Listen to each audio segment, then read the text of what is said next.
All right. Where's the phone holder? You just grab it real quick. Grab the phone. You grab it, so it's water. You could, grab the phone. I really don't understand what's going on with why Facebook wouldn't act right. It's on top. You get the point? Okay. I don't understand why it wouldn't. They should act right now. Everything is downloaded. Because like I said, he said you're live on YouTube right now. Okay, yeah. The Facebook is giving trouble for some reason, so just do it from the phone. All right. On Facebook? Yeah. Okay, cut. You understand what I'm saying? Cut. So you can set it up right next to this camera and try not to, shake it and set the phone not in front because the camera will pick it up too. You know what I mean? Right next to it. Yeah, right next to it is good right there. And put the phone in the straight, you know what I mean? And you could just monitor the chat from the computer that you have right there. Right? Okay. You want to use this desk, you can put the computer on? Yeah, go ahead. You get it? I'll grab it. I'm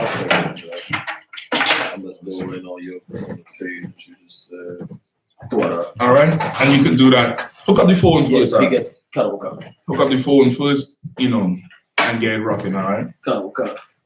And just take the title for the Facebook on as YouTube. You could put that table on the ground, because closer to your chair. All right. Cut. You get the phone. All right. Yeah. Set the phone up. All right. Let one man do the phone. All right. Whoever isn't doing the computer, just do the phone. All right. That way, it'll limit the movement. All right. You know what to do with it? Cut. I'm gonna go because okay. Ain't no sweat. All right. So. Okay, understanding that she's property, right? Don't forget the title is from the YouTube. Whatever the title is on the YouTube, use that, right? She's property. If you're interested in property, if you're interested in it, you go call the landlord, right? Not the head of the area. The head of the area is just overseeing everything. So you would now have to get the number from her. No, I'm single. He left me.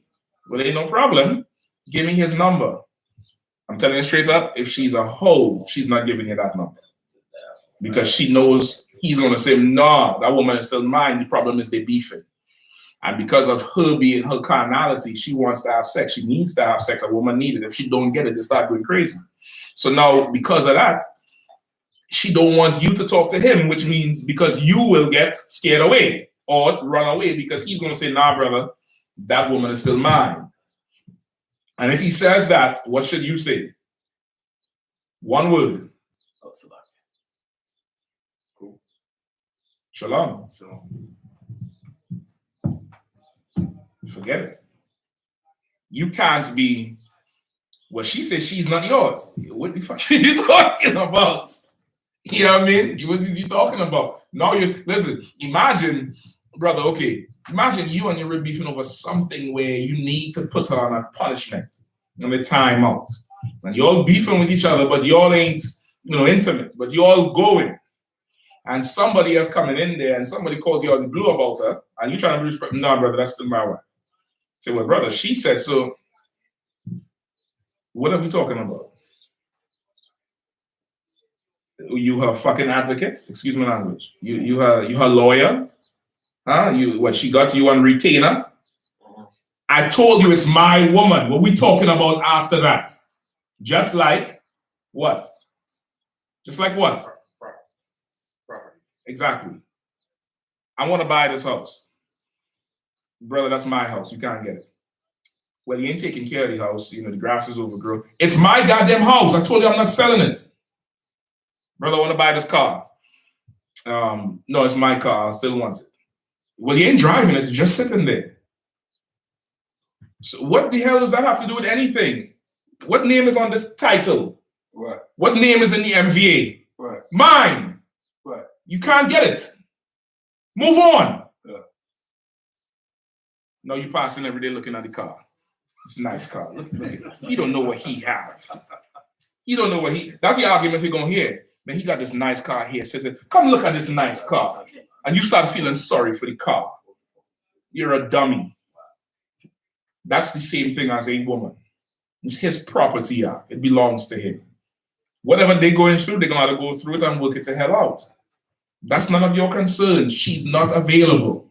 You get the point? That's it. No, that's brotherhood. It might take them some years to get through their shit. Don't force it. Because if they had to force them together, somebody might kill somebody. Let them work through their goddamn argument. Let them work through the differences. Let him get strong and learn to put her in subjection. And let her get strong and learn to be in subjection. That's a woman's strength. A woman's strength is her yielding to power, not trying to take it. No, it's just both. Let's plug them up. Do we have an Android charger? What's that? Android? Android. But I got an iPhone charger in my car. What I got an Android charger, but it's short. No, you got a block? Let me see the phone, brother. Let me see the phone. Once again, Apple has failed us. Once again, the They ain't never gave me no check. So I ain't the Apple the Apple has failed us once again. You know, mug won't even show the dead battery. Say again? I said the button won't even show the dead battery. I mean, that's Apple for you, brother. Salakia. It's, you know, it is what it is. It's a rotten apple. You know what I mean? Right. It's just rotten. You know what I mean? God. It's a rotten apple. Yeah, I mean, it's, you know, it is what it is. You know, y'all come to this old school. You know what I mean? You'll have to come ask the old hoary head what to do. You know what I mean? Here you go, brother. Please return my Android property when you're done. It's yours. It's not for sale. It's mine. It's not for sale. All right. I appreciate that too. Android, brother, and Android. My man. My man. No, I'm joking, of course. But you could use the white cord. Just be careful with pulling it. Please, all right? Now, if the thing is just, you know, it's too rough to handle, you know, you might, yeah. It could reach? Yeah, cut. All right, handle it. Okay, so you want to do that, all right? If this world understood that, that would eradicate child support. Right. That would eradicate a whole ton of, you know, baby daddy, but husband. It would eradicate all of that shit. You get the point? It would, you know, because he would know, even if he has an issue with this woman, he could come back to her and nobody would touch her. Now, that's a standard to reach in society. That's our law. This man had sex. He went into her, brother. His fluids is in her. What the hell you going there for? If you understand how filthy that is. Like, you know, which one of you all have socks in your house, right?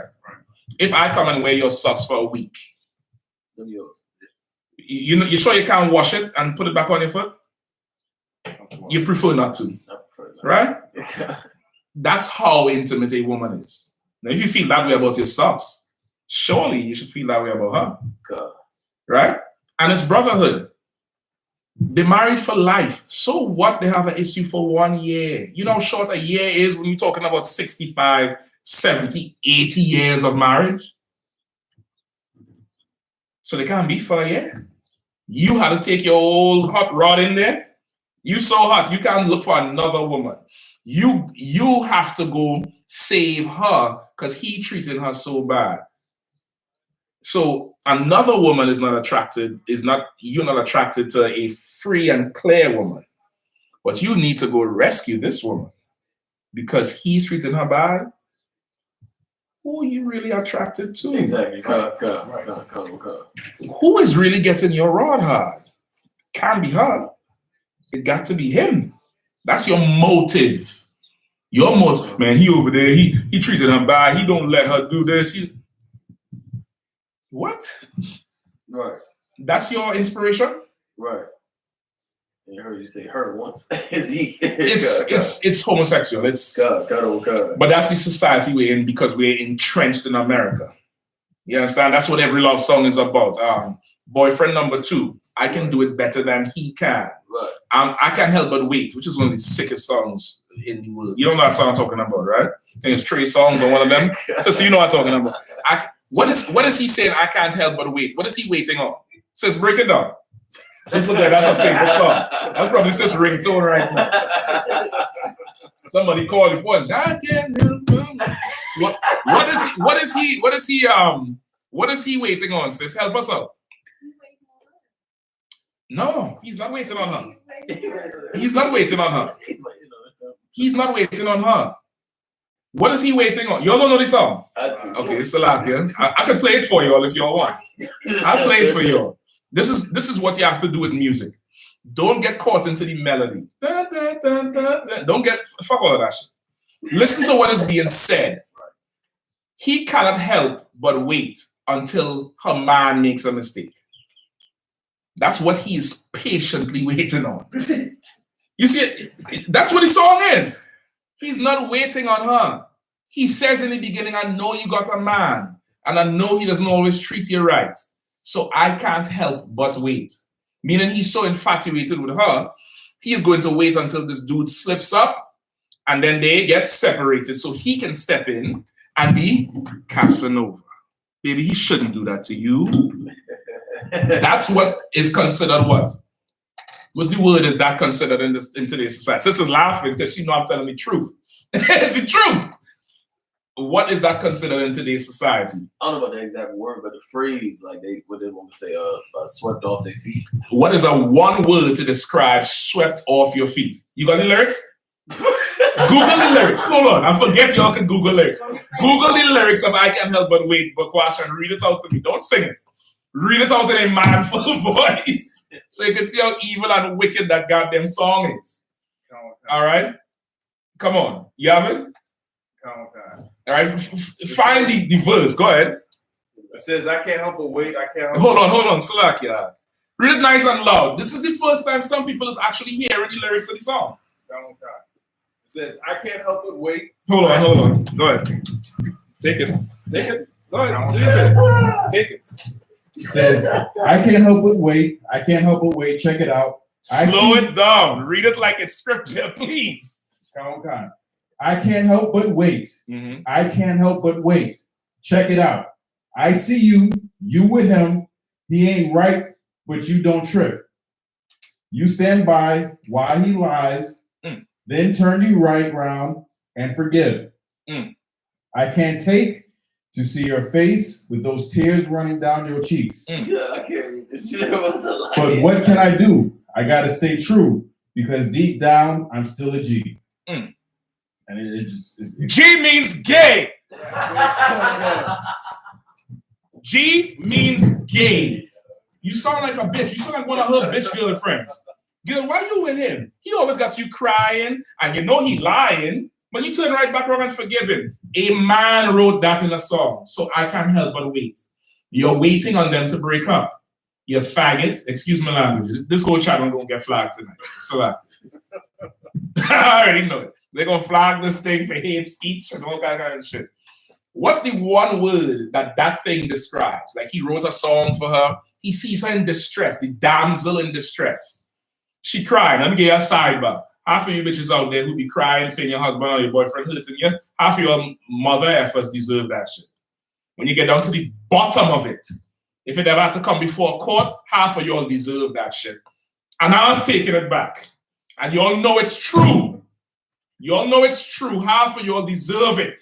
That's also in the Bible.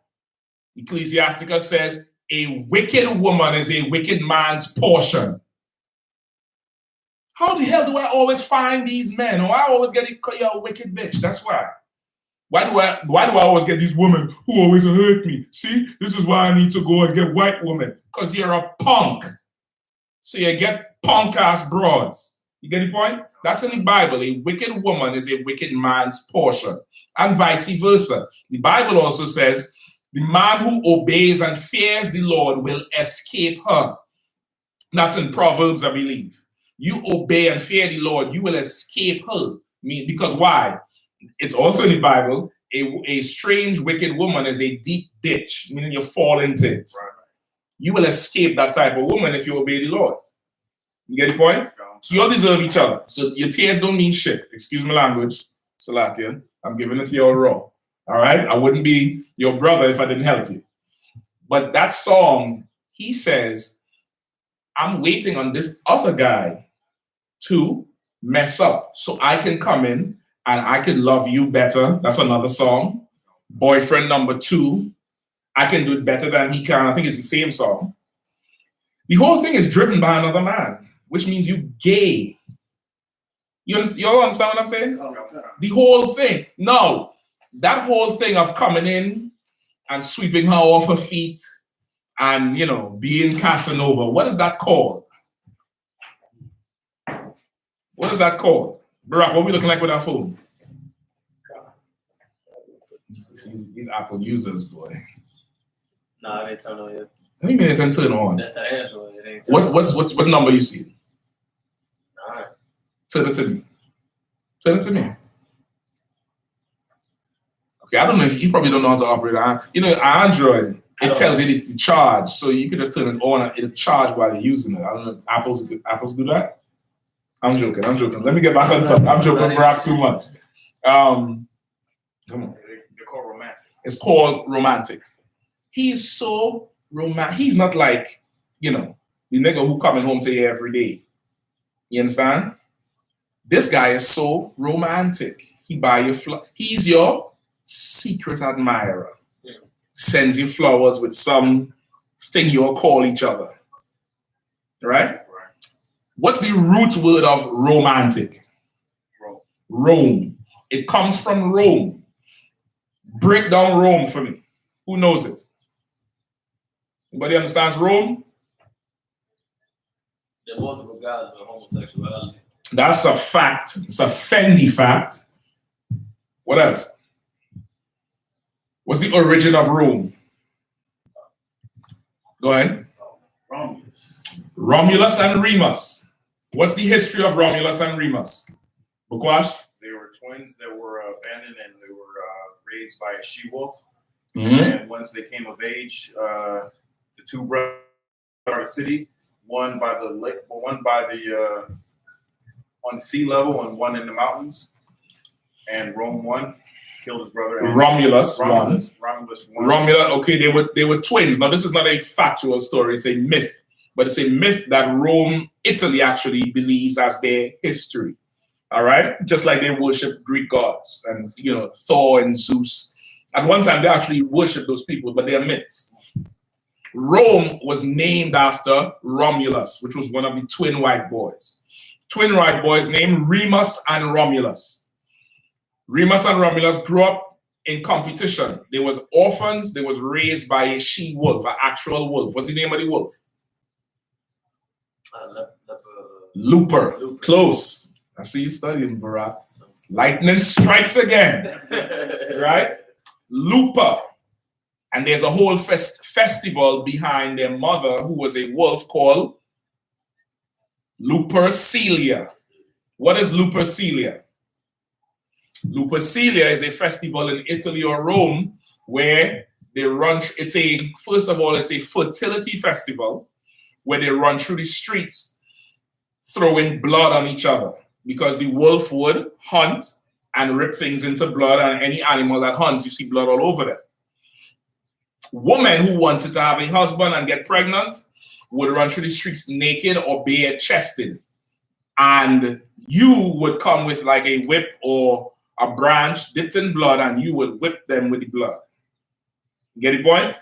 Now, it's not so far-fetched. You could go on the internet right now and see in somewhere in Europe, it's either Sweden or Italy or somewhere, it's hundreds of Edomite women. This was on RT News, I saw it.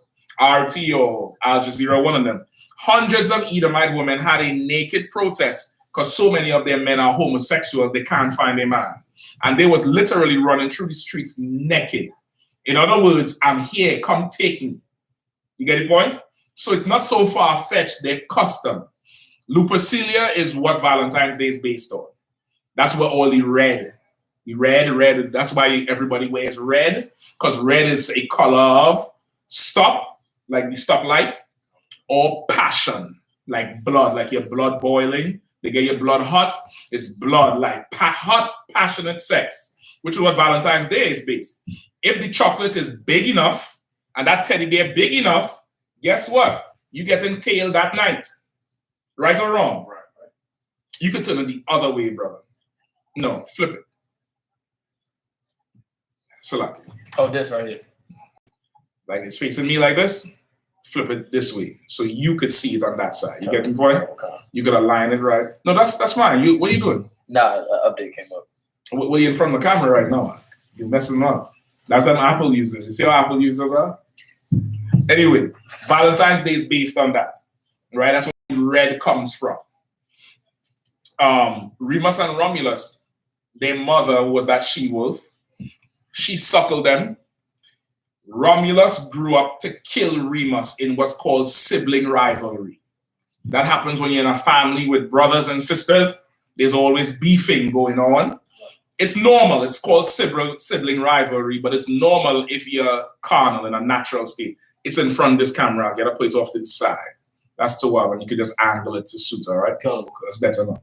Called sibling rivalry. Romulus killed Remus, and of course, Rome was named after Romulus, all right? You all might be familiar with this picture right here. It's the coat of arms of Rome. Hold on.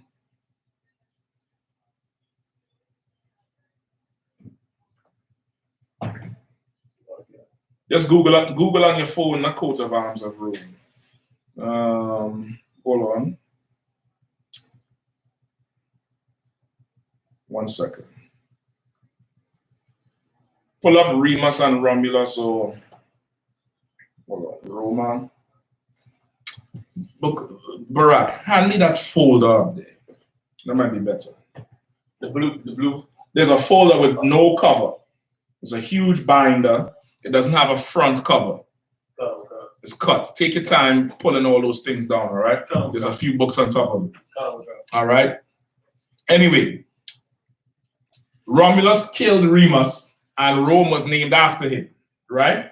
So the whole thing of romantic comes from Rome because it's the premise of two men fighting over the adoration or affection of one woman, which is their life. There was two carnal brothers and they had one mother, and they're each competing for dominance or the affection of that one mother, all right? This is the Holy Grail right here, brother. I don't know if you touch ancient history. You understand? You touch good ancient history right here. Hold on. This is the Holy Grail right here, boy. You live on Facebook, sir. Most High in Christ. Give a rock a hand, man. Lightning strikes, man. Go ahead, bro. Hold on. Let's read my son Romulus. You getting props. You that's what you do, right? Somebody might have to help him out here to find it. All right. But anyway, that's where romantic comes from. It's the spirit of Romulus and Remus in competition for this one woman. Hold on 1 second. I'm gonna see if I find it still. All right. Go ahead, Art. So man, technically, like if you go romantic, you practicing Roman antics. It's Roman antics. It's Roman culture.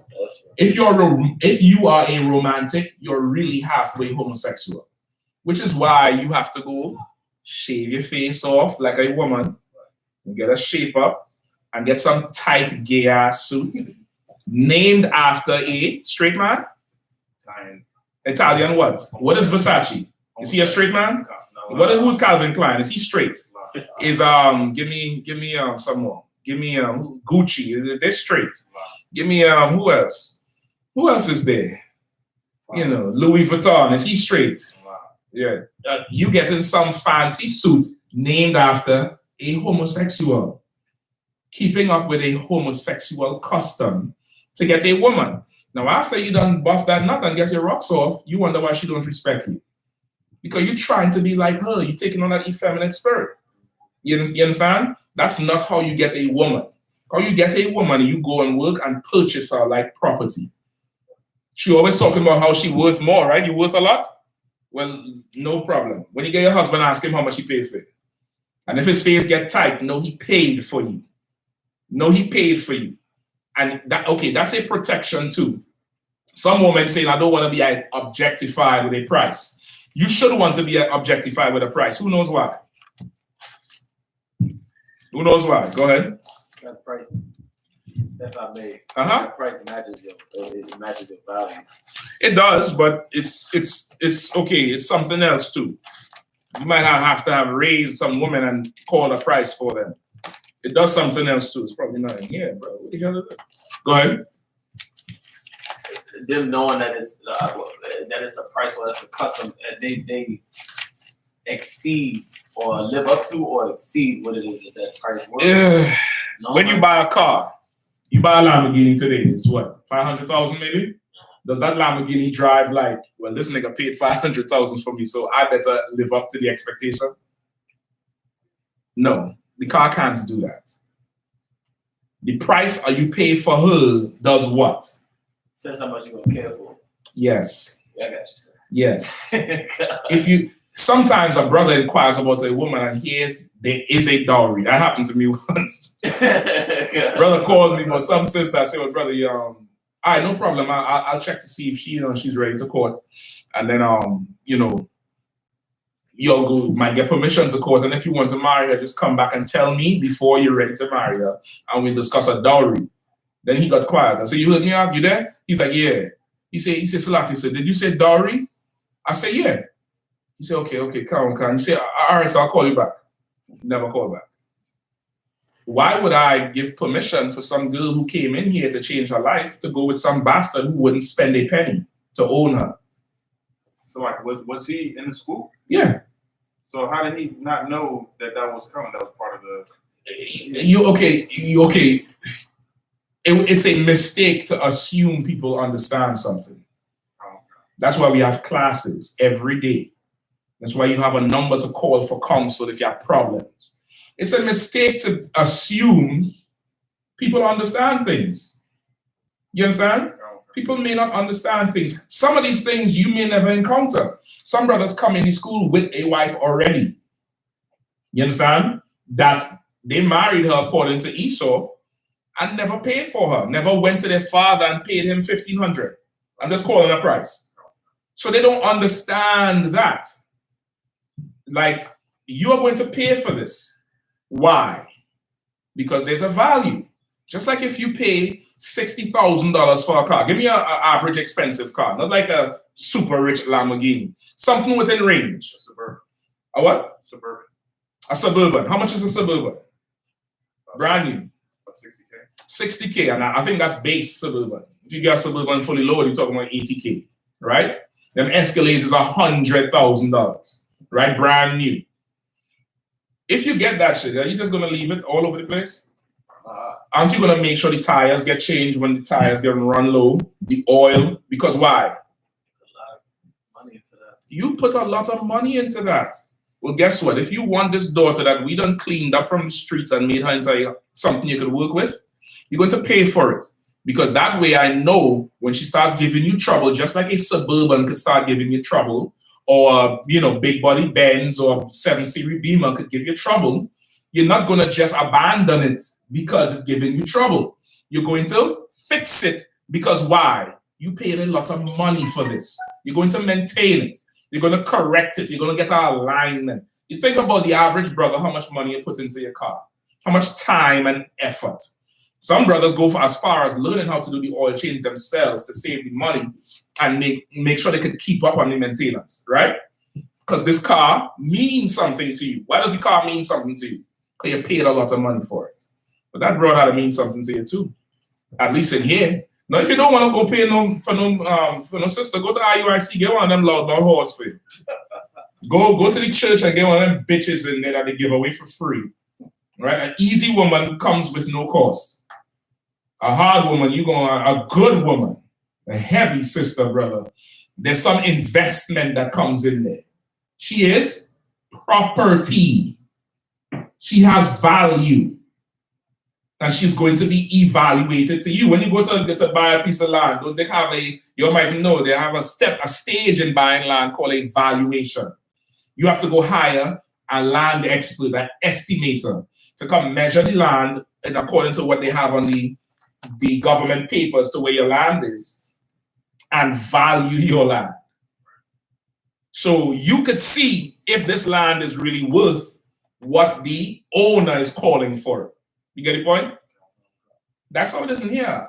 You're going to pay for it. And when you buy this land, you pay $200,000 for this acreage or whatever. You're going to cut it down. You're going to maintain it. You're going to make sure no weeds grow. You're going to put what around it? You're going to put a hedge around it, a fence. Why? You don't want no trespass. You don't want nobody coming onto your land, your earth. What old school rappers call a woman? my old earth. My earth. Then Wu-Tang used to say, I put seed in my old earth. It's like that's 5%. Only 5%. But I heard it in them Wu-Tang raps first, right? We call them earth. Why? Because in earth, you dig it up and you put seed in it, just like a woman. You fence it around. When you get a woman, he that getteth a wife beginneth a possession. Where there is no hedge, the possession is spoiled. You're going to put a barrier around her. You're going to give her limitations. You're going to tell her what she can do and what she cannot do. Why? Who knows why? Says why? Tell me why. Tell me why that's what a man can do. Can't find this goddamn picture for life. Go ahead. Because, say it again, so say it nice and loud. Because he bought her. You are his property. And what happens if she buck? Well, you can't tell me what to do. What you do? You're looking to me for the answer. Come on. You're correct. You chastise the hell out of her. You check her into the ground, bro. I don't give a damn. Like in here, brother, the sisters in here, brother, would damn near beg you to beat them than you open your mouth. The brothers in here, you get trained on how to correct a sister right. To the point where she'll start correcting her own actions because she don't want to hear your mouth no more. She don't want to hear your mouth no more. In the world, what do sisters threaten brothers with? Well, before I get there, our arguments in the world starts off with she just running her mouth and then the brother does what? Yeah. Before that, well, no, that's true. That's what happens. But a brother is not always like that. A brother he gets to that point where it just comes to second nature. But before you get to the point you hit her, what do brothers do first? He checks it. Most brothers leave because she running her mouth all the time. Where you going? And as you closing the door, that's right, run you. Go ahead, leave you. Punk, coward. That's right, you can't stand with me. Because really, what does she want? What does the demon in her want? To put her in check. You gotta control that shit. So in here, if our argument starts in here, brother, we arguing all night. I'm going to camp on you. I'm putting on these boots and this belt and this headpiece. Bitch, man! And we going at it all night. 4 o'clock in the morning, I'm going to be going. And you're going to be saying, all right, I need to sleep because I need to do what? And why do I care that you need to go to work? Why do I care?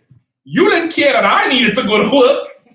You want to start arguments, right? We are going to argue all night. Go to work tired. And when you come back home, guess what's going to happen? Huh? Guess. We're going to do what? We're going to continue. We're going to binge watch the argument. We're going to catch up on some one of the whole series. We're going to Game of Thrones in this argument. And the next time she feels like arguing, what's she going to remember? What is she going to immediately remember the next time she wants to argue over some bullshit? She lost sleep over work. She had to work the next day. Yeah, right.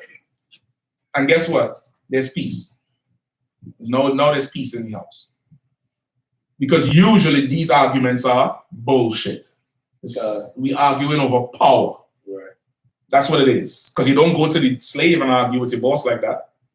Do you want to come up in here and do it and think I'm going to back down? No problem. I won't swing your jaw, but I'll cut your soul. I'll say something to have you sleeping thinking about what he just said was so wrong. A cut to the soul cuts way deeper than a cut to the flesh. That shit will heal. You understand? That cut that people don't see, that shit hurts. Go ahead, Al. No problem. So that, you get the point? So now she's a possession. You have to have that. Without that, there's no, you're not going to correct her. So now let's go back to what the brother asked about first. Let's say you have that argument with her. You're back and forth arguing. She might have an issue. Some of these sisters have mental issues. Some brothers have mental issues. You can't use that doesn't mean you can't get married. You could get married, but just like a car could have a blown head gasket, a bad chassis, an overheating problem. That doesn't mean you can't own the car. You could own the car. You just have to do the work to fix it and maintain it. It might take some time to get this car up to speed, but you're gonna get it. You will have to go back and forth and maintain it. You get the point? Now, within that time, the broad you're dealing with might be bad as hell. Or to some sodomite, she's just bad.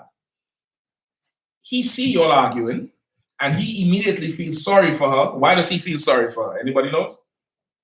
Why does boyfriend number 2, I can't help but wait, feel sorry for her?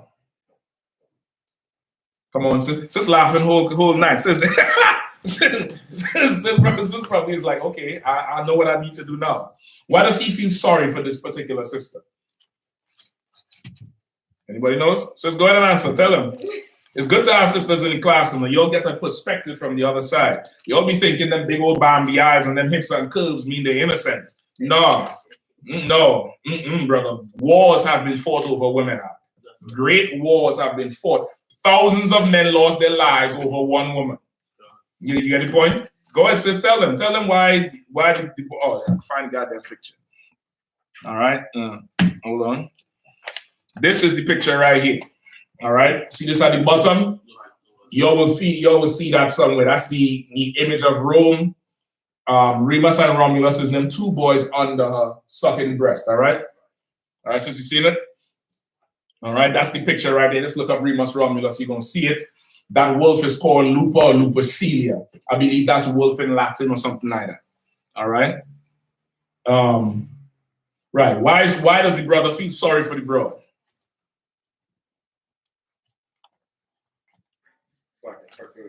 Go ahead. Because it's easy. It will be easier for him to try and steal it. Okay, not necessarily, but why does he feel sorry for her? Mm-hmm. Because she won't with her boyfriend.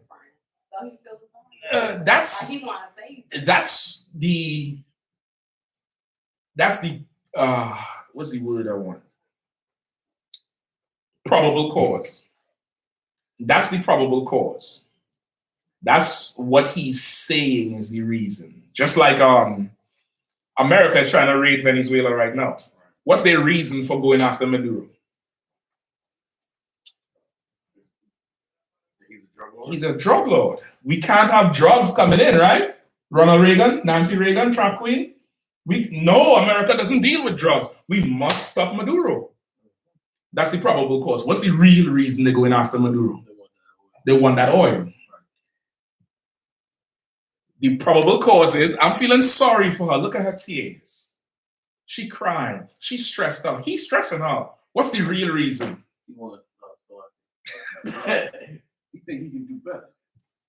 Salak, yeah. It's a good thing you getting this answer wrong.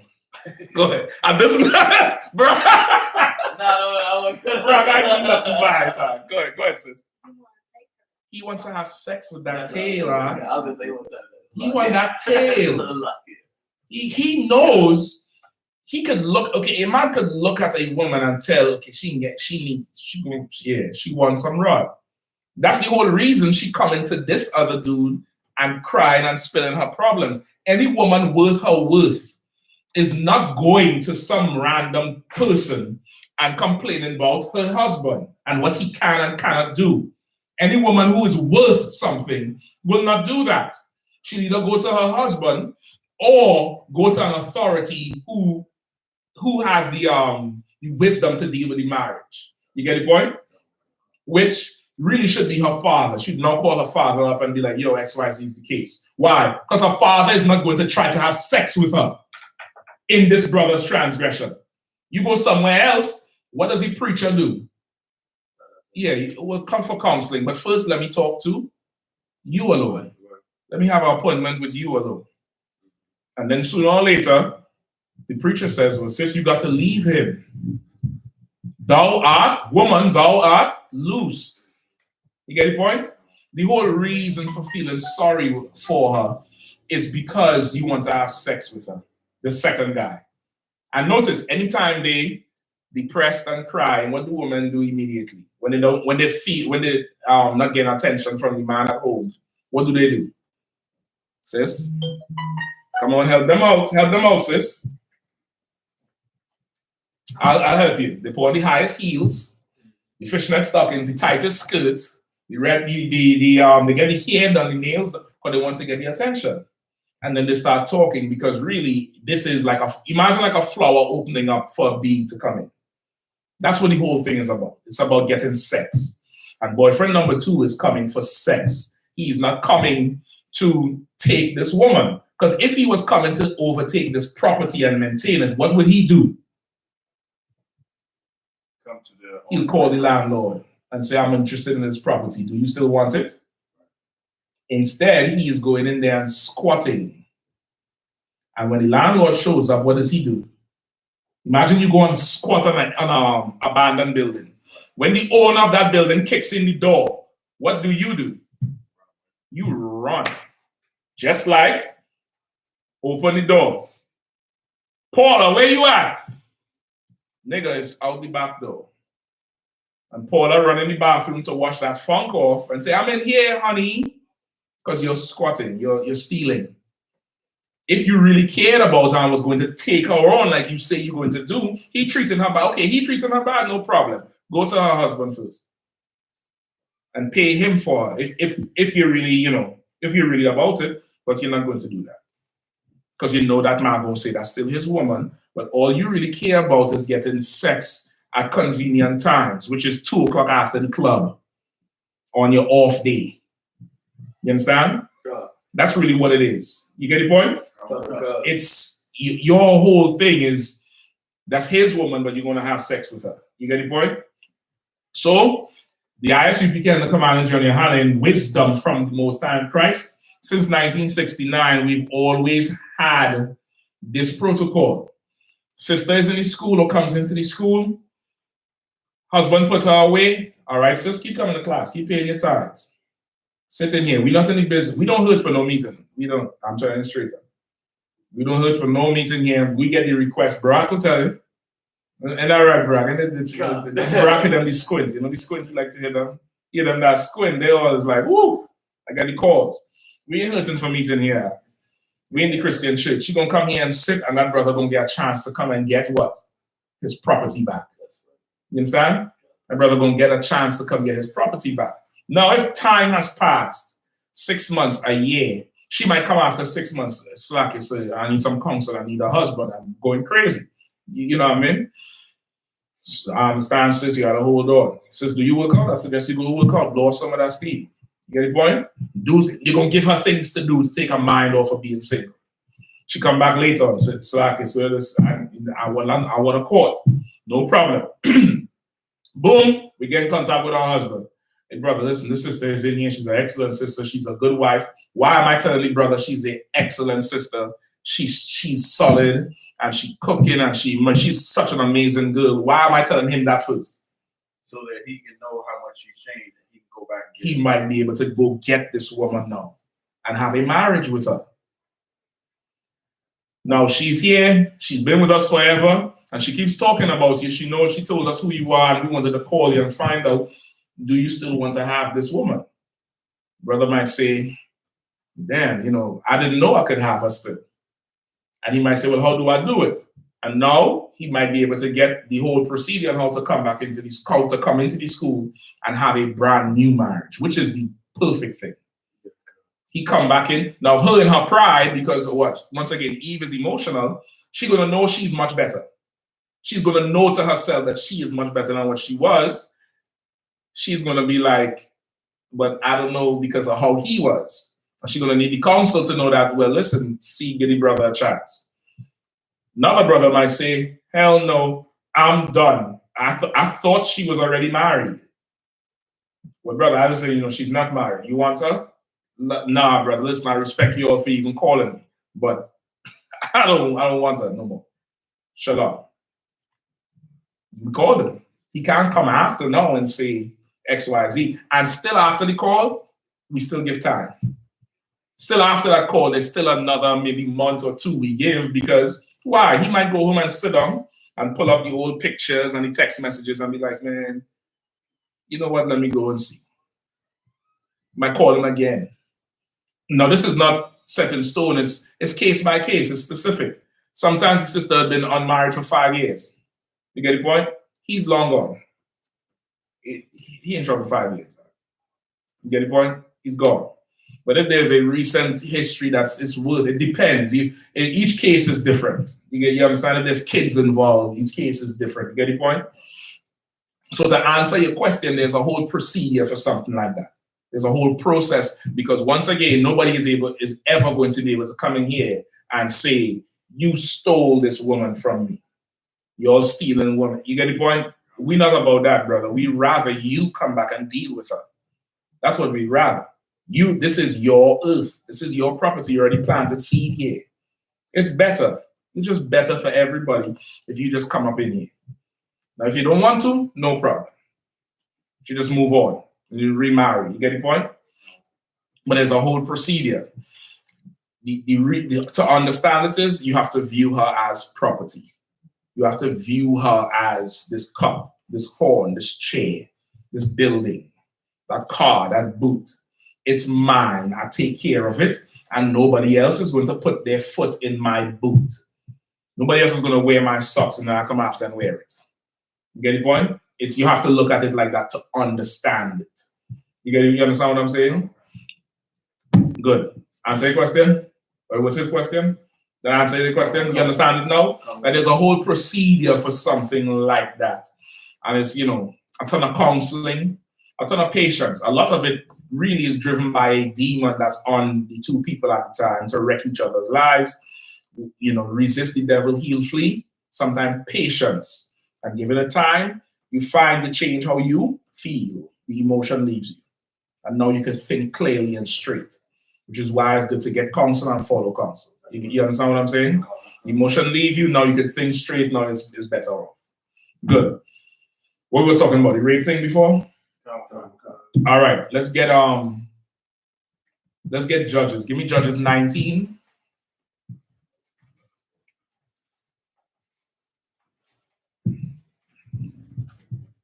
Give me Judges 19, and this would run right into the topic I was going into. Go ahead. I got one question from Net Crosher 25 on YouTube. Say again? I got a question online from YouTube. Can a single man have concubines? Okay, we're gonna get into the whole concubine thing, and we're gonna get into what we're talking about.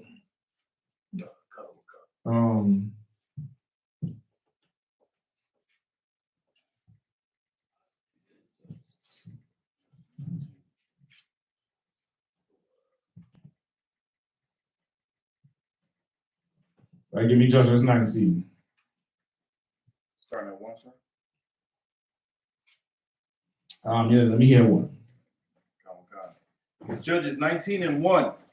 And it came to pass in those days when there was no king in Israel that there was a certain Levite sojourning on the side of Mount Ephraim, who took to him a concubine out of Bethlehem, Judah. And his concubine played the whore against him and went away from him unto her father's house to Bethlehem, Judah, and was there 4 whole months. And her husband arose and went after her and spake friendly unto her, and to bring her again, having his servant with him and a couple of asses. And she brought him into her father's house. And when the father of the damsel saw him, he rejoiced to meet him. Verse 4. Mm-hmm. And his father. So what happened there? What are we talking about? It's saying how a man had a concubine. She whored on him, and she went to her father's house. And then he went after 4 months. He went to go and get her back. Really first part again when he whored on him. Verse 2. And his concubine played the whore against him, and went away from him unto her father's house to Bethlehem, Judah, mm-hmm. and was there 4 whole months. And right. So now she whored on him and ran back where? To her father's house. Ran back home, which is typical. If you ever had a wife, a girlfriend, sister, you know what I'm talking about, you'll have an argument in the house, and then I'm going to mommy's, I'm going back home. He, of course, should have just left her because she hold on him. But you love the woman and you go back. That was his mistake, right? Go ahead. Verse 3, and her husband arose and went after her to speak friendly unto her and to bring her again, having his servants with him and a couple of asses. Right. What did he go to do? He went to go and bring her back. He went to go speak friendly to try to seduce her back. You get the point? To try to get her back in, into the faith. All right. Now, I'm gonna speed you along just for time's sake. He went to the spot, her father's house. The father wanted him to stay because he didn't see him for a while. He begged him to stay over, sleep for a few days. I think he stayed a couple of days. Then he told him he had to leave. Let me skip me down to where we at. Hold on.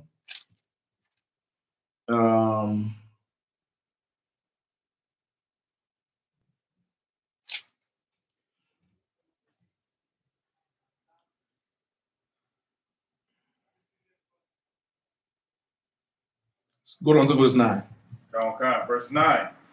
And when the man arose up to depart, he and his concubine and his servant, his father-in-law, the damsel's father, said unto him, Behold, now the day draweth toward evening.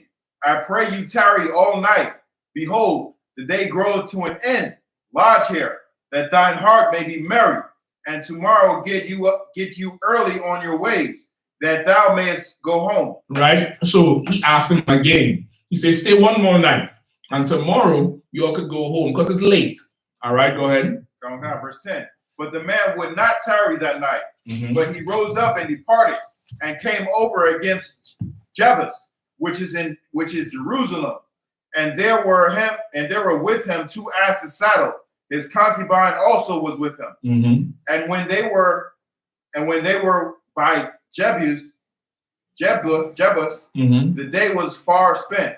And the servant said unto his master, Come, I pray thee, and let us turn into this city of the Jebusites and lodge in it. Go ahead. And his master said unto him, We will not turn aside hither into the city of a stranger, that is not the children of Israel. We will pass over to Gibeah. Right? So they was like, man, it's getting late. Let's go lodge here. He's like, nah, there's heathens living here. It's like you coming from the south and there's Forsyth, Georgia, or Brunswick, Georgia. And he's like, let's go find a econo lodge out here. And whoever's the highest ranking man said, brother, keep driving. I'm not staying down here. You get the point? Just think like that. But these heathens, we don't know what the hell they're about.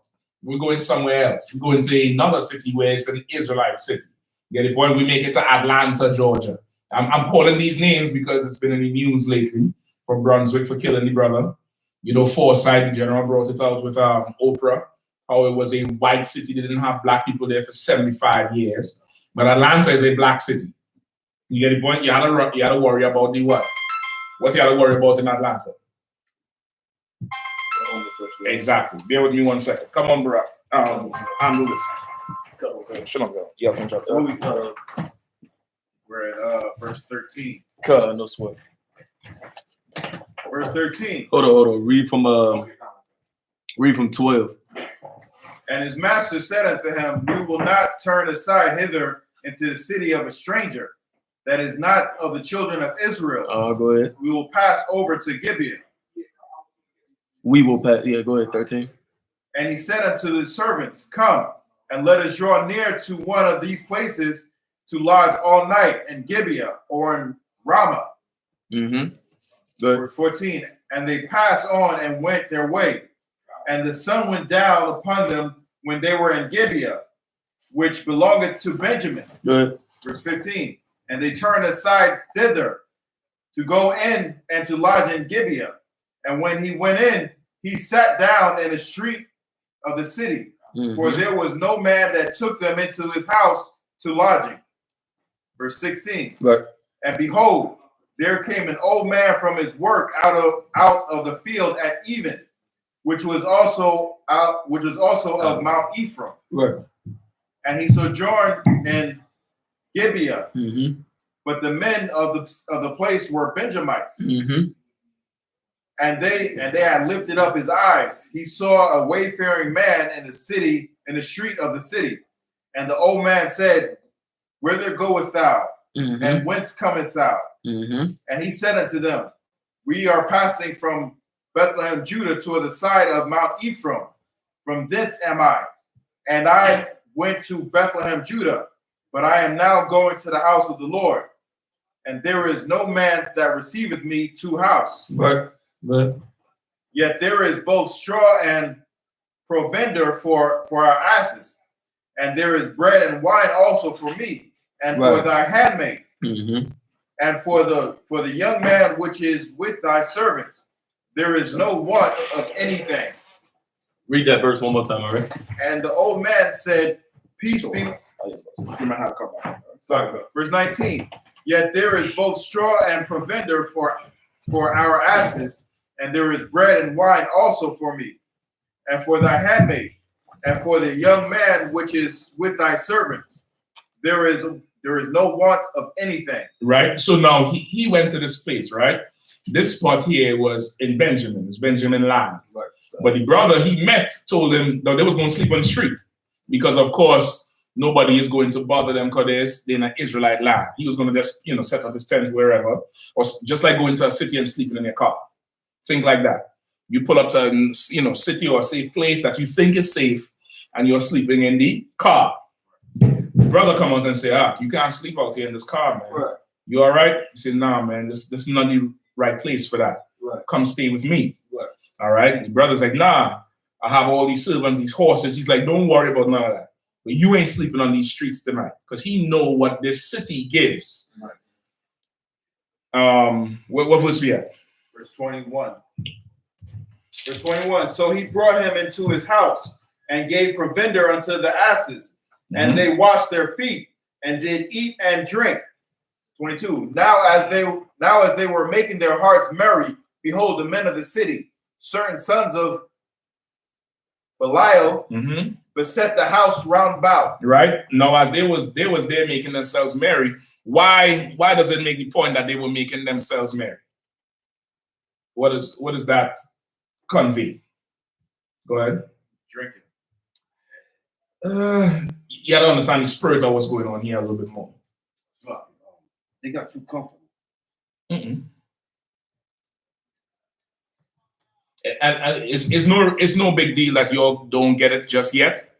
It's a very foreign type of concept to us right now.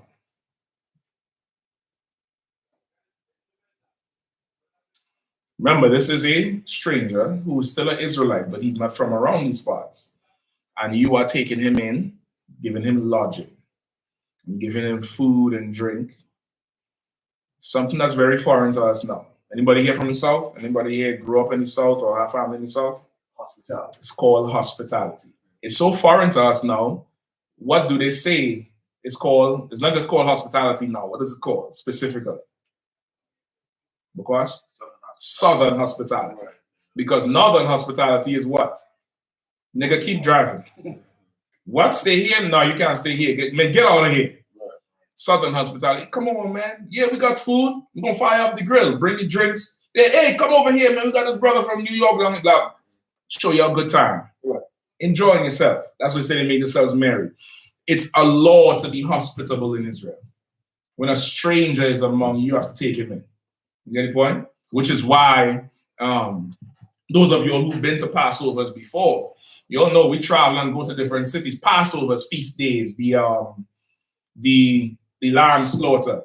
When the brothers came in from, Indianapolis, Detroit, were you going to send them back the same night?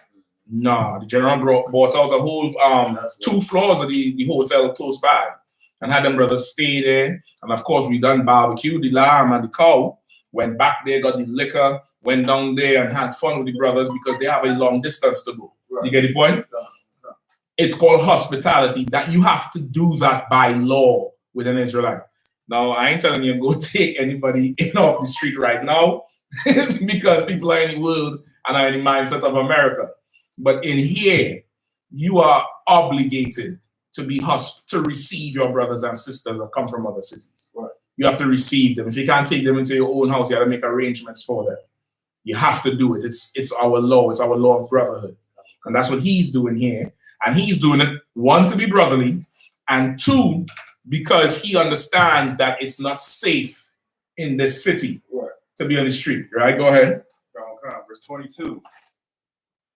Now as they were making their hearts merry, behold, the men of the city, certain sons of Belial beset the house round about, and beating at the door, and spake to the master of the house, the old man, saying, bring forth that man that came into thine house. Right, so now these is wicked men of the city, the sons of Belial. What does that mean? Belial is another way, Belial. It's another way of saying Baal, right? Which is a heathen god, or saying the sons of this evil god. Sons, it's like saying sons of God. What does that mean? The angels. You need another precept to help you understand what I'm talking about. Sons of God. Was Christ an angel? No. He was the Son of God, right? Sons of God. Whoever is led by the Spirit of the Lord, them he gives power to be sons of God. That's in Romans or Hebrews, I believe. Right? Whoever, you need, let me give you that precept just so you have it. All right?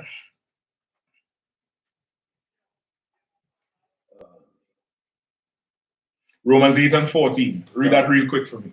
Got the book of Romans, chapter 8, verse 14. For as many as are led by the Spirit of God, they are the sons of God. Right? For as many as are led by the Spirit of God, they are the sons of God.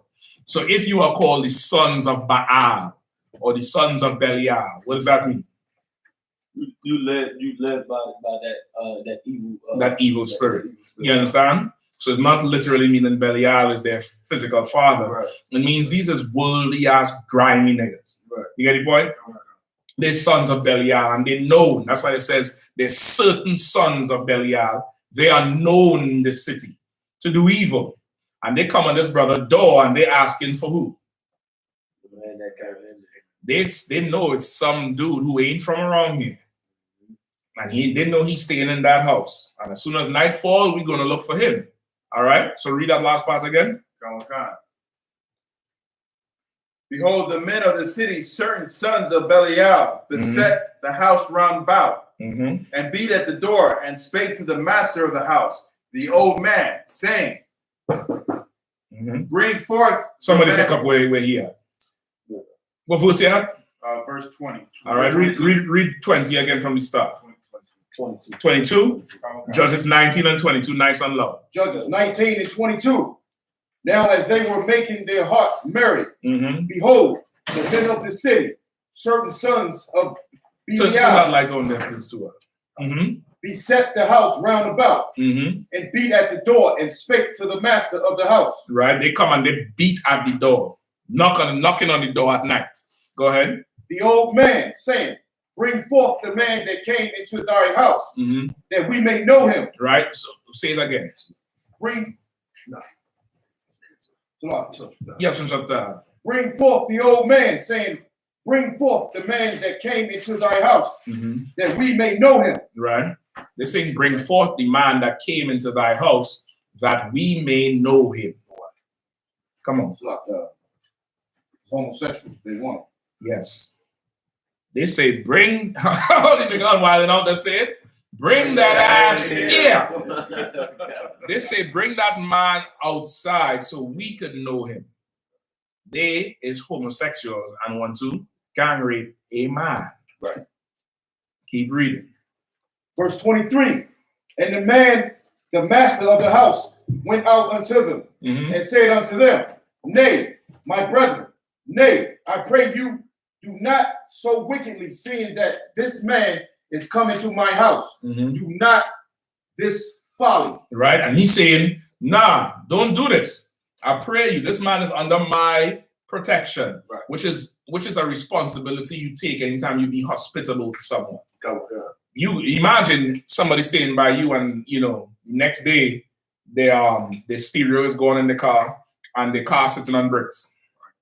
What is that person going to look at you like? You set me up to get robbed. You had me up in here getting drunk while they was going with my car. I shouldn't have been here. You have to secure everything if you're going to take somebody in. You get the point? It's you taking responsibility over their life. And he's like, nah, you ain't going to do this. This man is under my roof, which means something. He's under my care. You ain't coming in here. Right. You get the point? Go ahead. Verse 24. Behold, here is my daughter, a maiden, and his concubine, them I will bring out now, and humble ye them, and do with them what seemeth good unto you. Right. But unto this man do not so vile a thing. Right. So he's saying, listen, I have these women here. You all want to have sex so bad. Y'all go ahead, take them, do whatever you want to them. But you're not going to do this vile thing to this man. You're not going to rape a man. You're not going to violate this man. Right. Now, somebody might bring the argument of him offering the woman up.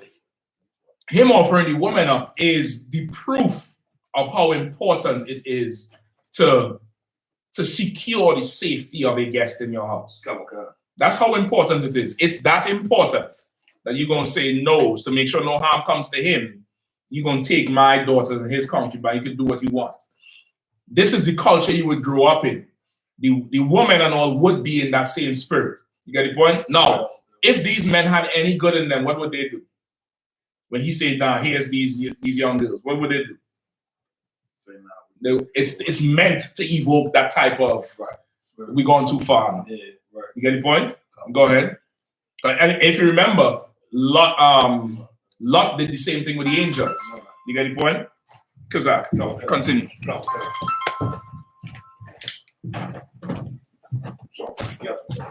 Read the verse again. Judges 19, verses 24. Behold, here is my daughter, a maiden, and his concubine. Them I will bring out now, and humble ye them, and do with them what seemeth good unto you. Right. So, like what Cap was bringing out is he wasn't offering up his daughters, really. He was trying to, and said, evoke a certain spirit out of it. Like, damn, like he's willing to give up his daughters over a stranger because they knew he was a stranger. You know what I'm saying? They knew the Sodomites, the Hamites knew the two angels were strangers. It's like, where we at reading this? Is this the with Lot or this is different? This is Judges. Who is this right here? This is what the war is going to start with Benjamin. Is this when they murdered the sister? Not yet, but yeah. And they chopped their sister up and sent it to pieces? Okay, keep It's reading. that story. Okay, what was the question? No, he was teaching on this. Okay, come on, no sweat. Keep reading. But unto this man do not so vile a thing. Verse 25. But the men would not hearken to him. So the man took his concubine and brought her forth unto them. And they knew her and abused her all the night until the morning. And when the day began to spring, they let her go. Verse 26.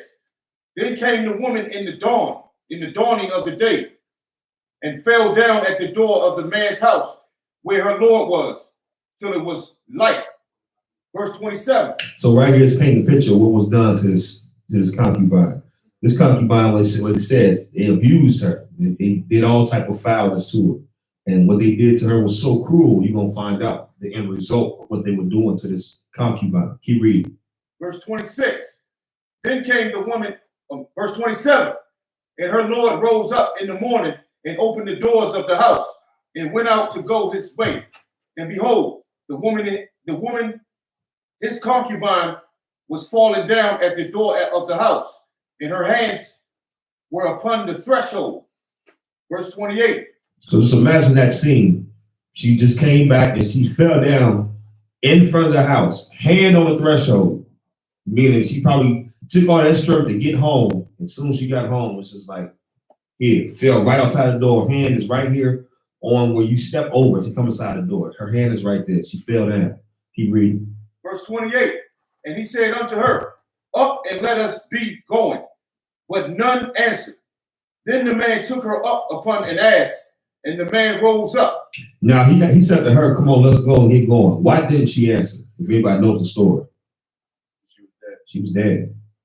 This sister was dead. What these cats did to this sister was that disgusting and abusive that this sister was dead. She had enough strength just to get back home.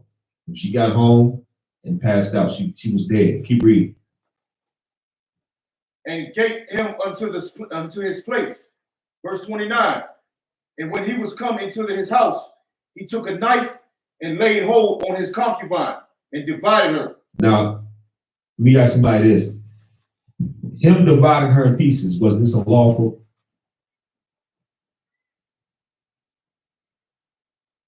So I say that. What was the question again? This brother dividing his concubine. What does it mean when it says he divided her into pieces? You cut her up. He cut her up. Him cutting her up, was that unlawful? I want to say yes, it is, because he was supposed to bury her. So you said we have a law that says we have to bury her. So what? No sweat, sir. Where you already? We got to the point where he just now chopping up the sister, sir. Okay, that's a rough story too. If you can really visualize it. All right, let's go back to where when the men took the girl. Yeah. All right, let's go back to there. Judges 19, verse 25. But the men would not hearken to You him. need something to drink out? No, there's two hours. cold ones there too. Oh, 2 hours. All right, no sweat. Is yours? Yeah, come on, the water, sir. No sweat. Go ahead. What verse we at? Quickly. Verse 25, sir. Mm-hmm. Verse 25. But the men would not hearken to him. So the man took his concubine and brought her forth unto them. You understand? So now that's why he said the men would not hearken unto him. Right. Meaning, he didn't want them to take the girl. Right. But they ain't listening. So they took the priest's wife. Concubine here is concubine literally means wife. Right. When you look up the Hebrew word for wife is what? Anybody knows? Ayasha. Ayasha. The Hebrew word for man is what? Ayash. Ayash. Like Ayash Kamawa. Everybody know Ayash Kamawa? Right? A strong man or a mighty man. Right. Right? Ayasha means woman. Right. So in Hebrew, when you call your wife, what's you really calling her? Your woman. Your woman. Okay. When she says, that's my husband, what does she literally say? My man. That's how we talk. That's right. If you look at Israel, that's my woman. That's right. And she'd be like, but nah, that's my man. You get the point? Ayasha is woman. Right. It's the same. When you look at the Hebrew for concubine, it is Ayasha. Okay. It's the same word, right?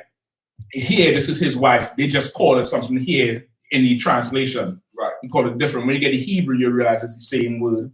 But now after this, we'll go into the law of the concubine, which was tonight's topic. You'll see what a concubine is, and you'll see the brotherhood in it. All right. So here, he said the men didn't listen and they take the brother. Right. He didn't want them to, but he was trying to deter them from trying to rape this man, this act of homosexuality. So they took the girl. Go ahead. And brought her forth unto them. Uh-huh. And they knew her. Uh-huh. And abused her all the night. Right. So they raped her all night long, brother. Sister went through hell. Go ahead. Until the morning. Right. Now, this is just a sidebar. I'm not saying she deserves it, but understand lessons in the story. How did she even end up here? Because she went hard on her husband. She whored on her husband and then ran away. Right. Just a sidebar. Okay. Things could go very horribly wrong for you when you disobey the Lord. Okay. You get the point? He didn't even have to go there. This didn't have to concern none of him. But had she played her part, none of this would have happened. Right. It's just lessons to be learned. I'm not saying this serves her right. No woman deserves it. That's right. But sometimes judgments come. And you have to see the lessons in it. You get the point? Oh, God. So they raped her all night long. Go ahead. And brought her. Go ahead. And they knew her and abused her all the night until the morning. And when the day began to spring, they let her go. Right, they abused her all the night until the morning. And when the day came around, they let her go. Go ahead. Verse 26. Then came the woman in the dawning of the day Mm-hmm. and fell down at the door of the man's house. Right, she walked back home and she fell down at the doorstep. Right. All right, go ahead. Where her Lord was. Mm-hmm. Where her Lord was, where her husband was. Go ahead. Her Adawan. Right. You get the point? No. Go ahead. Till it was light. Till it was light. Go ahead. Verse 27. And her Lord rose up in the morning and opened the doors of the house Mm-hmm. and went out to go his way. And behold, the woman, his concubine, was fallen down at the door of the house. Mm-hmm. And her hands were upon the threshold. Verse 28. And he said unto her, Up, and let us be going. But none answered. Then the man took her up upon an ass, and the man rose up and gave him unto his place. Verse 29. And when he was come into his house, he took a knife and laid hold on his concubine and divided her together with her bones. All right, so what's happening here? Who knows? Barack? We just broke it down. The sister, when she got to the door, she fell down because she had died. When the man told her to get up, she didn't move because she's dead. After all the vile stuff that had happened to that sister that the man did to her, she didn't move. She was dead. He went to then go and cut her. He went to go cut her. Her body up, right? Some fools would try to argue with you that, one, you delivered the woman to be raped, and two, you killed her after being raped because she was violent. That's not what happened. Right. She was dead. That's right. When he called her, there was no answer. She died. Right. She made it back home. Just think like somebody whoop your ass all night and all you do is run back home. Yeah. But you have injuries, you abuse you. You have injuries and you reach to your door, and sometimes it's like that. It's like you get shot in the street and you're able to drive to the hospital. Yeah. But you ain't walk in and check yourself in. You got there and that's it. They had to take it from there now. She got to the door and died on the door. She was laying there. Her hands was on the threshold and she was dead. He called her and said, come on, wake up. She dead. Right. He took her and went home. And remember, he's a priest. He took his blade and he decided to cut her into pieces. Keep reading. Into 12 pieces. Into how many pieces? 12 pieces. Go ahead. And sent her into all the coasts of Israel. Right. And he sent each piece to each tribe in Israel. Yeah. Right. I'm going to just speed you up here. This was in the land of Benjamin. These men were Benjamites who did this. What he did was like a text message or a tweet or bulletin news. Right. He sent a piece of her body. Imagine a rider coming to you or Amazon pull up, express package for Bokwashia. And he was like, I didn't order nothing. And you open it and it's a hand. Somebody else in Texas opened it and it's a leg. Right. Somebody in Canada opened it and it's a head. And he was like, what the? And then a note is attached. She was raped all night by these men in Benjamin, blah, blah, blah. It's supposed to infuriate anger in you because this was done. Now understand, this is the type of people we come from. That's right. We come from a people that we don't let things slide. That's right. Till now where we let things slide. And we only get angry when our oppressor does something to us. The anger should be there both. Now, this is not an argument to say, well, black people killing each other, so we should let the oppressor slide. Be mad at your oppressor too. That's right. But be angry enough where we could now start to clean each other up. You understand? So he did that for that reason. Skip me down to where he said there was not a thing like this done in Israel since Egypt. What verse you at? I left off at verse 30, sir. Chapter 1? Judges 19, verse 30. And chapter 19? It's in 30. It's in 30? Please go ahead. Verse 30. And it was so that all that saw it said, there was no such deed done nor seen from the day that the children of Israel came up out of the land of Egypt until this day. Consider of it. Take advice and speak your minds. Right. So he's like, listen, y'all look at this. We ain't seen a deed like this since we came out of Egypt, which lets you know what was happening in Egypt.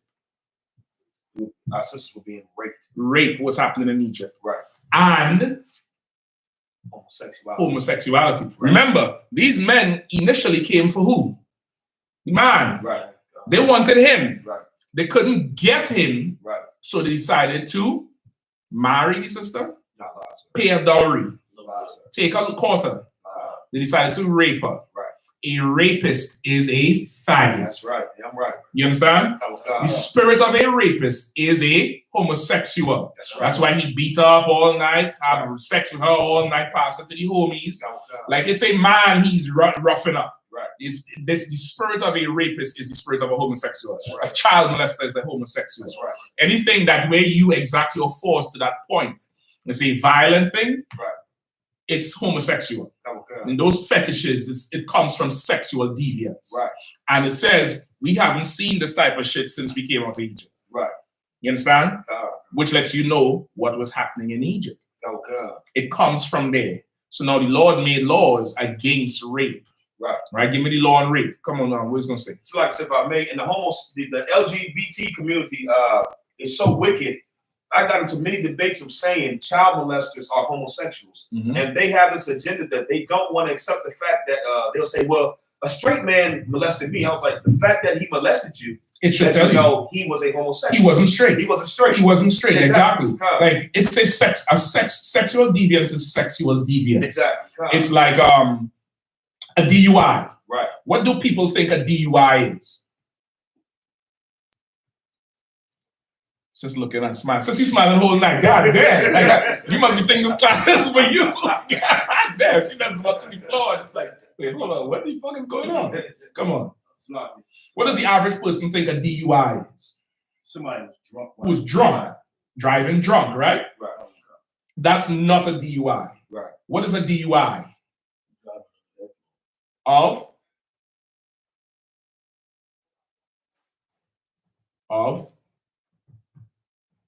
You're right, but of? Alcohol or drugs. Anything that impairs your ability Right. to drive. Okay. You take NyQuil and you go drive and you crash, you get a DUI. Yeah. Everybody was legalize weed. Now everybody could smoke. Right. Guess what people are getting pulled over and arrested for now? DUIs. You're driving under the influence. Right. And once you do that, and you have that on your record, I believe you it impairs your ability to go get lawful firearms. Once that is there. Yep. So everybody was pushing for legalize. The white man said, no problem. We legalize weed. Yay, 420. I'm baked. I'm not driving drunk though. Right. Woo! Pull over. Have you been smoking tonight? Yep. You want to drive? Right. DUI. Boom. You go to try to get a firearm, well, you know, you do have a DUI. Right. You operate in machinery while you under the influence. Right. Why would I give you a license to hold a gun, which is a machine that could kill, when you have a habit of being under the influence? Right. And now you can't get no gun and you have a DUI. Before 20 though, you don't understand this devil. Right. Everything he does is for him. Right. He doesn't do anything for us. Just a sidebar. They charge those two devils down there so that people don't rip Georgia apart. Yeah, sir. You understand? Don't get happy they charge them. Right. Be happy if they get the chair. That's right. I expect them to walk. That's what I literally expect them to. I don't know what the murder charge is. Anybody know what they charge them in murder? Yeah, but there's 3 degrees of murder. And at least 2, which is accidental and self-defense. Go ahead. They talking about they gave them second degree. They give them second. They talking about they want to give them manslaughter because of. Okay, now that's a good charge. Yeah. I was thinking they was going to give them first degree. First degree murder. The burden of proof means the prosecution has to prove you knew this person and had intent to kill this specific person. Right. That's how the guy who killed Jordan Davis. You know who Jordan Davis is? Yeah, Jordan Davis is the young brother who was playing hip hop at the gas station. The white man came in and told him to turn the music down. The brother said, hell no. He went and got his gun, emptied it in the car because he was playing that rap crack. That's what he said, told the police. Right. They charged that dude with first degree murder. You're going to walk on that because you can't prove he knew who Jordan Davis was. For somebody to go to jail, you have to charge them with what the evidence could prove. Right. Now, if you charge him with first degree murder, there's no way I could prove he pulled up at that gas station on that very day, knowing Jordan Davis was going to be there and going to kill him with whatever motive. I have to prove the motive too. You can't prove that. It was an accident. Right. But that's the charge, so he walks. Michael Dunn is the devil's name. I keep these devil's name in mind. Anybody know what Michael Dunn is in jail for right now? It was something about illegally possessing the firearm or discharging the firearm illegally. He got 60 years or 70 years in jail, not for killing the brother. Right. But each wrong he let go from the gun, I think the gun was illegal or he wasn't allowed to carry it. He got 10 years per round. Yeah. He's in jail for discharging his gun, not for killing the boy. Right. That's not justice. Right. You understand? But they did that so they don't rip that city apart. Right. They learned from Ferguson and Baltimore. They learn from Michael Brown and Freddie Gray. Right. They don't want that shit no more. You get the point? They're arresting them devils. They done put this black prosecutor who's supposed to be a special prosecutor over the case. Yeah, They did the same thing with Freddie Gray. Yep. They Marilyn Mobsey. She's special prosecutor over the case because when they're ready to let them go, they need a nigger to take the fall. I don't expect these devils to get the chair. But what I do want is Christ to come back and give me them as slaves. That's right. That's the end of my rant. Salakia. I have to say. Right. But anyway, where we was at? Give me the rate precept. Deuteronomy 22. Deuteronomy 22 and 25. But if a man find a betrothed damsel in the field, and a man force her and lie with her, then the man only that lie with her shall die. Verse 26. But unto the damsel thou shalt do nothing. There is in damsel no sin worthy of death. For as when a man rises against his neighbor and slayeth him, even so is this matter. You understand? The Bible describes rape as if it was murder, which is why it's punishable by death. It says there's no fault in the woman. She was raped. You have to kill him because it is as if a man who hates his neighbor rises against him and kills him. Because when you rape a woman, when you sexually violate a person, it changes who they are. You're killing that person who was there before. And now for that physical being to go on, that person psychologically has to take on another personality just to survive. Which is why victims of molestation and rape often change sexuality. Right? They either, in life, ESO psychologists call it fight or flight. Everybody, you fall into one or two things when you face a problem. Either you run from it or you fight it. The people who fight it, if you're a woman, you become a butch lesbian. You become the thing that devoured you. You understand? If some man, some stronger person overpowered you, so now nobody could overpower you. So you get gym freak, you learn how to shoot guns and get tattoos and shit, young MA. You understand? That's why she walk around looking like a nigga. You get the point? Because she's now going to become that thing that's going to violate other people. She will not be violated. Added to the fact, psychologically, they start, because this world is so screwed up, some of them start blaming themselves for being too pretty. It's because I'm this good looking that this happened. So in order, I'm not going to be good looking anymore. I'm going to tattoo everything up and look like a big gorilla. Who the hell is going to be attracted to that? Which is why when Kodak Black said he would still have sex with young M.A., she's like, what? You wear? No, you're a woman. You get the point? At the end of the day, she bleeds once a month. And that's what Kodak Black is trying to say. But the psychology there is the violation. So now that's the person who fights it. The person who runs from it is the person who goes into the promiscuity, who just becomes loose because of the violation. They accept it. You get the point? That's the difference between your savage thug on the street who kills everybody and the quiet homosexual who clapping and banging a tambourine. They both was violated. One decided nobody gonna violate me again. The other one decided, well, I'll just become a girl. So it's not like somebody raped me. It's like I wanted it. And they accept that lifestyle. This is who I am. Either way, the violation has killed the person who was there before. So the Lord said a rapist must be put to death because it's as if you killed a man. This person could never be the same. You understand? Which is why in here, and you sisters, you better learn this, and young men, if you have sons, you teach them this. Run, scream, yell, tell. Run, scream, yell, tell. Kick, scream, yell, tell. Do not accept it. Die. Let them rape a corpse.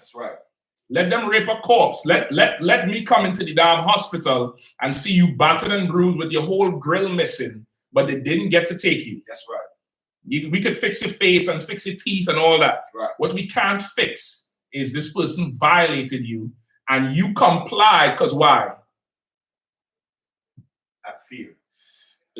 That's true, but you complied why? You was trying to save your life. You didn't want to die. Die, bitch, die. Die. I'll bury you with pride. I'll bury you with honor. Die. Lose your life. Let him rape a corpse. Let him do it. Or you fighting back so much, this is just too much work. It's just too much work. Fight. Get your nose broken. Get whatever. Right. Fight all the way, tooth and nail. Teach your children the same thing. Right. It's much harder to live a life violated than to live a few, pain from the stitches. After a year with a few surgeries, you're back to normal. Right. But brother, years after, you can't be in rooms with crowded people. Right. You understand? You can't be in rooms with crowded people. You come in here and you see these men with these beards and talking loud, and it freaks you out. Right. Years later. I read a report on men being raped while they were in the military, and this one particular one was saying that he can't even have relations with his wife because it's the sound brought him back. It brought him back. It destroys you.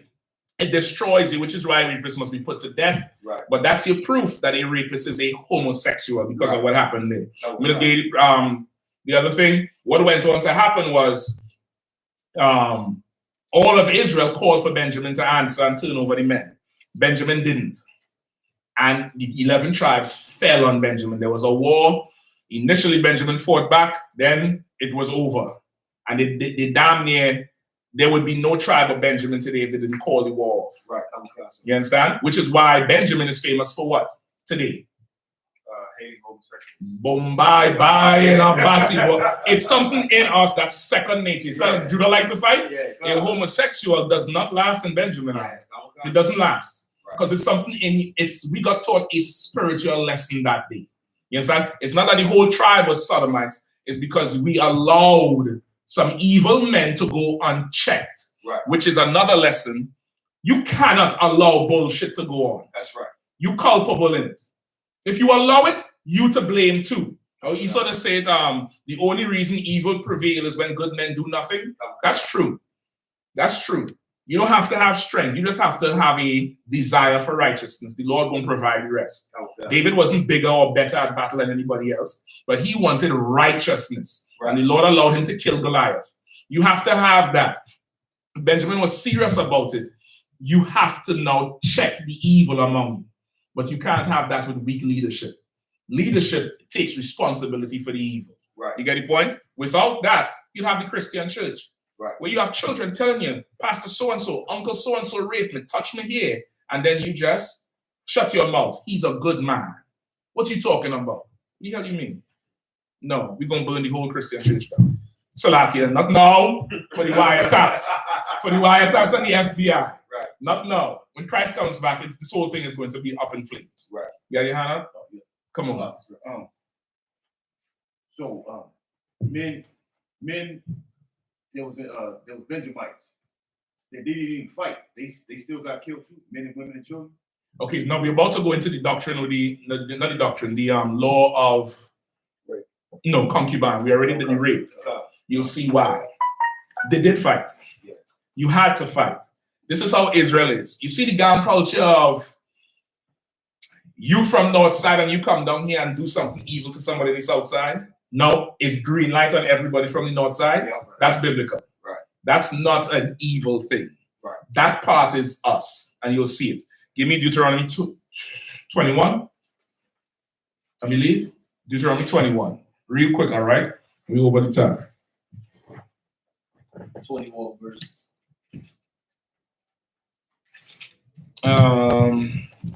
Hold on, it might be Deuteronomy 10. Hold on.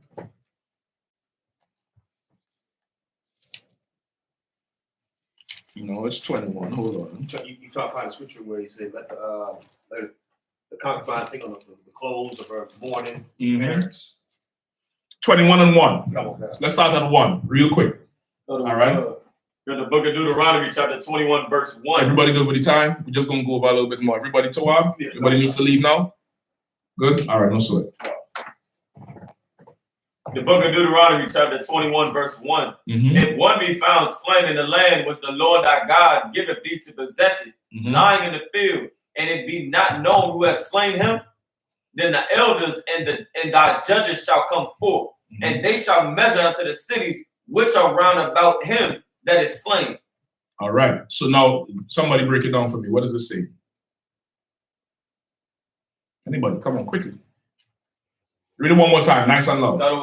Verse 1, if one be found slain in the land which the Lord thy God giveth thee to possess it, lying in the field, and it be not known who hath slain him, then the elders and the judges shall come forth, and they shall measure unto the cities which are round about him that is slain.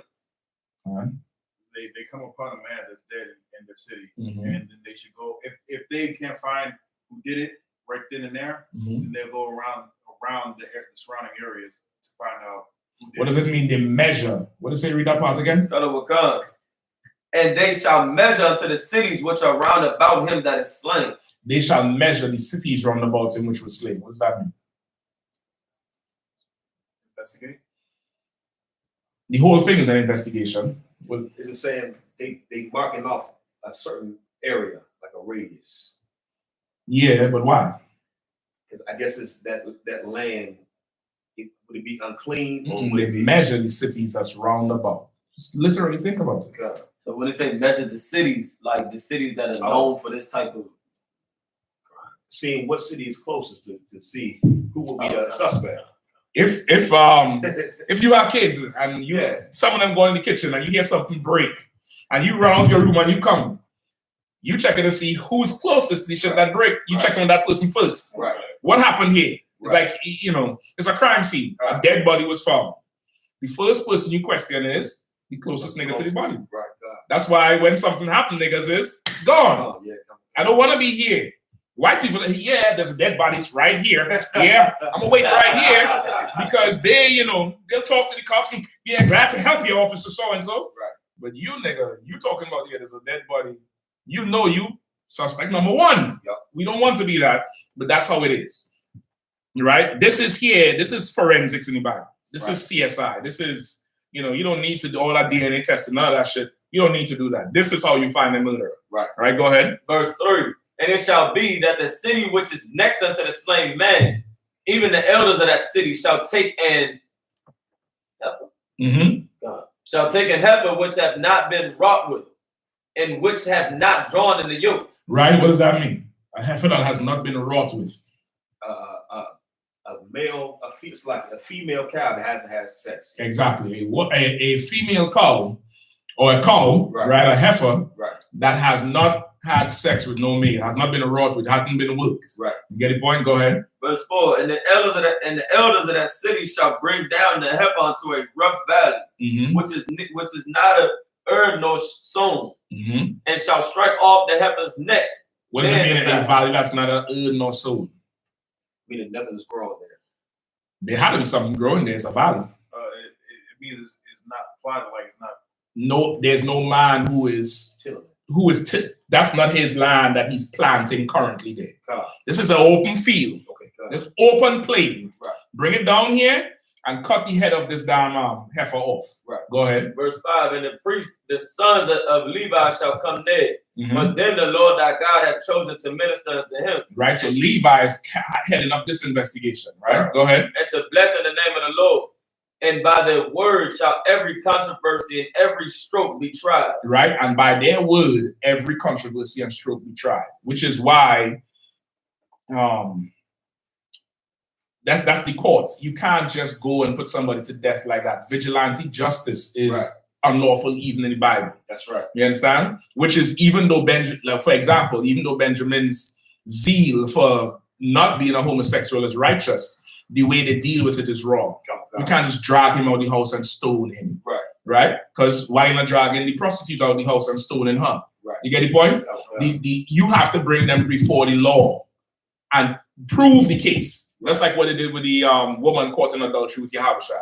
They brought her before the law and say, listen, we caught her, what's going to happen? You can't, vigilante justice is not in the Bible. Some fake Israelites and Christians believe it is. Right. You can't do that. You have to bring them before the priest. If you don't do it, that's murder, which is what them two bastards did to that boy, Ahmad Arbery, that man, Salakia. That's what they did to him, vigilante justice. You cannot do that. Right. You cannot do that. You have to bring that person before the law. Right. You get the point? Go ahead. Go to verse 6. And all the elders of that city that are next unto the slain man shall wash their hands. Salakia, if I can just one sidebar. Don't none of y'all go watch no damn houses under construction. Forget all of that shit. Like, it's like he forgot where he was. He was in Yeah. Georgia. Yeah. Georgia with a W. Georgia. Right. You understand? You go for a run, nigga, go run. Right. And come back home. You get it? I'm not saying it's his fault. But don't get comfortable around these devils to think you could just walk anywhere and look. He just went to look. Right. Maybe he wants to build his own house. Right. And he wants to see, damn, this is what it looks like going up. You know, we dream. We disenfranchised people. We look at shit and, and you walk onto the cycle. Maybe he was studying to be an engineer, an architect. Maybe he's doing that and he's just interested. It shouldn't be a crime to go look, but understand who you are dealing with. Right. Just stay in your lane. All right. All right. You want to look? Go on YouTube, nigga. That's right. Go on YouTube and pull up the video, house under construction. Don't walk in there because they're itching to kill us. Give them a reason. Make my day. Clint Eastwood say, go ahead. Make my day. That's every white man with a gun. Every single one. Right. Right? I'm just saying to be wise, not live in fear, but just be wise. All right, keep reading. And all the elders of that city that are next unto By the way, it's not unlawful to go look at the house. Right. Unless they have a sign saying keep off. It's not unlawful. It's no one's house. It's under construction. Right. You could go look around. It's not unlawful to do that. But I'm just saying, just be wise. Just be wise. Don't go in the middle of Crackertown, KKKville, doing that shit. Right. You get the point?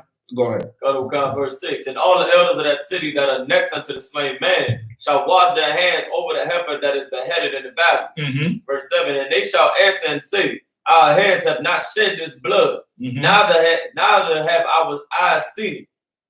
Verse 8, be merciful, O Lord, unto thy people Israel, whom thou hast redeemed, and lay not innocent blood into thy people of Israel's charge. All right, what's happening there? You need it to be read again? So what they're doing is the priests have asked the people in that city. The leaders, not the people. Leaders, right. So like the leaders. And the leaders are speaking and saying, like, basically, like, they ain't speaking, they're doing something. They praying to the Lord. Read it again. That's why I asked if you need to read it again. Read nice and loud. Slack, since you had your hand up. So, would they had somebody right there? They don't have no suspect yet. Come on. Seems like they got a ceremony going on. It's don't say ceremony. It's the process of the investigation. It's kind of like what we say saying in the hood, like, you know what I'm saying, ain't nobody seen it, like I can't think of the phrase that we actually be saying, but verse 7 is like, it's clearly saying like what's going on during this process. They washing the hand of the blood of the heifer and everything. They saying, Lord, don't spill our blood. We ain't That's what they're saying. Okay, let me get to you just for time's sake. The priest would call all the elders of the cities close by, right, because this is a fresh body. Whoever did it ain't gone to the other side of America. The body was found in DC this morning. Still warm. That nigga is not in California. You get the point? Right. He's somewhere in Baltimore, West Virginia, maybe the outside of Pennsylvania, if you go far west enough. Right. Eastern Shore. We calling everybody to DC now. We're gonna cut this cow's head off. Whoever done went through their zone and know. Now you have to, from the time you get the message, you had to get on the horn and call down your ranks. You have to have a council and call all your men, all your mayors and senators. Listen, they found a body in DC. I need you all to find out if anybody did it. Remember, this is the time the Lord is over us. Right. Not you lie before the Lord, brother. You're going to die. That happened to Ananias and his wife in Acts. Okay. They told Peter they was going to sell their house and give everything. They sold their stuff and saw the amount of money and decided to keep it. When they came to collect, Peter went to them. They told Peter they had a certain amount, which was a lie. It was more. Right. And Peter said, who you think you're lying to? Not to me, you're lying to the Holy Spirit, because I'm not here on my own accord. You told the Lord you was going to do this. What's the precept for that? I'm going to give it for time's sake. In times past, when men went to inquire of the Lord, they went to see a seer, they went to see a prophet who was in times past called a seer. Okay. Whatever you say before a priest of the Lord, you're saying it to the Lord. Right. You understand? You're going to be held accountable to it. which is why in here, that oath you take when you're a trooper, that oath you take when you become an officer, your life depends on it. You understand? Don't let weakness drive you out of here. Don't let confusion drive you out of here. Right. The Lord is going to say, nigga, you promised me you would stand on that corner and speak. Right. The Lord's going to say, sis, you promised me you would change your life Right. and be an example. Now I'm going to kill you. Right. You understand? I'm not saying this to scare you, but I'm saying it to scare you. You understand me? Okay. So now they know you have to get down and call and make sure this murderer is not in your city, because they know judgment is going to come on the city. Right. If he's in your city. And if he is, you're going to have to bring him with you to DC or wherever that open field is. Okay. You have to bring him there and say, I got him. This is him here. He did it. 1,000 pardons, Salakia. This is not how we operate. Right. I hope you will see that we bringing him, that you know we don't co-sign this bullshit he did. Right. Right. What's his punishment? I'll do it myself. That's what a leader would do. You get the point? So now they call it, now if he's not in your area, you come down and this heifer is dead. The head is cut off. You are going to wash it. Somebody's going to pour water and soap over you, over your hand, and you're going to do what? I wash my hands of this heifer's blood. I mean, it's symbolic saying, I didn't kill this heifer. Right. The priest did. I didn't do it. And that body, nobody in my city did it. Right? Everyone is going to come down and say, you ever hear the term, I wash my hands of you? That's where it comes from. I wash my hands of this blood. I didn't have nothing to do with this murder. Keep reading. Oh God.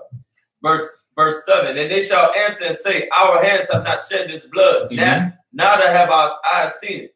Right? Neither have our eyes seen. I mean, I have no knowledge of how this body come here. Right. Go ahead. Verse 8, be merciful, O Lord, unto the people of Israel, whom thou hast redeemed, and lay not innocent blood unto our people of Israel's charge. Right? Now they're praying. They're saying, listen, before the priest, be merciful unto this city here that I'm over. Because we don't know nothing about this. You understand? Why? Because judgment in Israel comes with bloodshed. Right. The scripture said there's no remission of sin without bloodshed, which is why you had to sacrifice the goat. You get the point?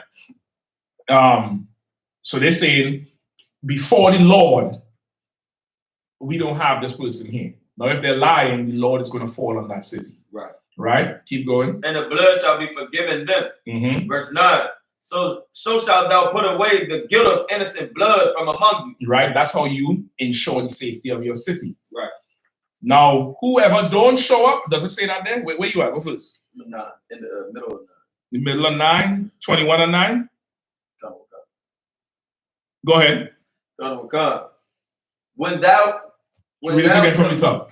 Verse 9. So thou shalt put away the guilt of innocent blood from among you. Uh-huh. And when thou shalt do that which is right in the sight of the Lord, verse 10. No, read it one more time. Verse 9 from the top. So thou shalt put away the guilt of innocent blood from among you. Mm-hmm. And when thou shalt... It doesn't say and. Read exactly what you see. Read it again from the top. So thou shalt put away the guilt of innocent blood from among you. When thou shalt do that which is right in the sight of the Lord. Right. When you do this thing, which is right in the sight of the Lord, you're going to put away innocent blood from among you. Because the price of murder is death. And death is coming to your city if this murderer is not found. Right. And if you don't show up to wash your hands of this blood, all the other cities around get permission from the Lord to fall on your city. Right. You have to show up. Right. You get called to a council, which is why the council's in here. You officers know. If you're absent from council with no relief or no excuse or excused absence, what happens? You get reprimanded for it. You get called to council and you ain't come. Right. It's a summons to come to court. Right. You ever get summons to Esau court? Yeah, jury duty. You ever get summons to court? Right. Don't show up. See what happens. You ever get a ticket and they write you a summons to appear in court? Sometimes that's how Esau gets you locked up. Yep. He know this nigga ain't gonna never get up early in the morning to make it to court. Happened to me in Virginia 6 months ago. My tint on the car, brother, you could see through the shit like glasses. Right. Car pulled me over in Virginia. I said the tint is too dark. I said, what? Then he bring the thing measure. He said, all right, cool. Then he look in the car. You go out. He said, where you going? I said, that way. The car pointing this way. He said, all right, where you coming from? I said, that way. He said, do we have a problem here? I sense hostility. I said, no, officer. I want you to do your job thoroughly. Right. Then he said to me, you're making this harder than it need to be. You could have been on your way. I say, officer, here's my license and registration. Please run it. He said, who does this car belong to? I say, is that a lawful question? He's like, no. I said, so why are you asking me? He said, well, I just wanted to know. You sure there's no problem? I said, no, officer, there's no problem with me, but who this car belongs to is irrelevant to you. Then he said, all right, sit there. I say, oh, yeah, officer, I'll be right here. Now, if the car is stolen, make sure you tell me first. Listen, I'm just like, don't nobody go ahead. I was giving him the business. He called, of course, back up. They surround the car, lights into the car. And I'm sitting there, chilling. They come back, give me a summons to appear in court, right? About 2 months later. Of course, the time on the summons is 8 a.m. I went and checked Virginia laws. Virginia laws is one of the most stupidest laws in the world. It's an old slave tactic. They stop you for tint to see the smell of weed or alcohol, which gives them probable cause to arrest you. Right. They don't really enforce the tint law. According to Virginia laws, if you're driving on Virginia's roads, your car must meet the state's specifications for a car, whether you live there or not. Right. Every other city has something called a rite of passage, meaning I may not live in North Carolina, my car may not be legal in North Carolina in terms of regular specifications, but if I'm passing through, they allow you to pass. Virginia say once you're on Virginia roads, you have to. So I asked him, do I have to take the tint off every time I cross the bridge? He's like, well, yeah, that's the law. I say, ain't no problem, I'll see you in court. That's their way of getting you to miss your court date, so now they could issue a warrant for you. Right. I went to court, brother. I got there at 7 a.m. I said, well, I ain't got shit to do. Ain't no sweat. I'm going there. First name call. XYZ. I get up, walk up in front. The cop who's standing next there is not the cop who pulled me over. I already know they're supposed to dismiss the case, Right. but the judge is trying to, act like I did something wrong. But anyway, if I didn't show up, now I have a bench warrant. Right. Now I'm driving and they pull you over and you think everything is fine. And guess what happens next? There's a warrant. There's a warrant for your arrest. Right. And you're like, what? Yeah, you miss a court date in jail. You get the point? Yep. Okay. You have to show up when you're summoned. Okay. And these are the leaders of the city. You have to show up. If you don't show up, it's taken as you're hiding something or you're a weak leader. Either way, we're going to find out. These swords going to find out. And now there's a green light on your city. Right. Because somebody from your city committed this murder. That's why I didn't show up. Because you would have to show up with him.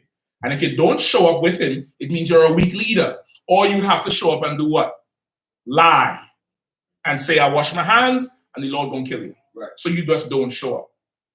No, we ride on your city. Right. That whole vibe, that whole culture we have spiritually of, is war on the west side or is war on the east side. Open season, green light on anybody from that street. It's biblical. It's just on the left-hand side. Right. If we come back to the spirit of the Lord, it would be, what? Molested who? Right. Whoever's the preacher at that church needs to come bring that dude here right now so we could try him. Right. And if that preacher don't show up, we rolling over there. You get the point? Okay. That's how you put the evil away from among you. Okay. And brother, that day in Judges, Israel fell on Benjamin. Because Benjamin did not bring that gang of rapists. Okay. They did not turn them over. So now it's not a question of fighting back. You have to. It's all the brothers say it in the song, there's a war going on outside. These niggas saying outside.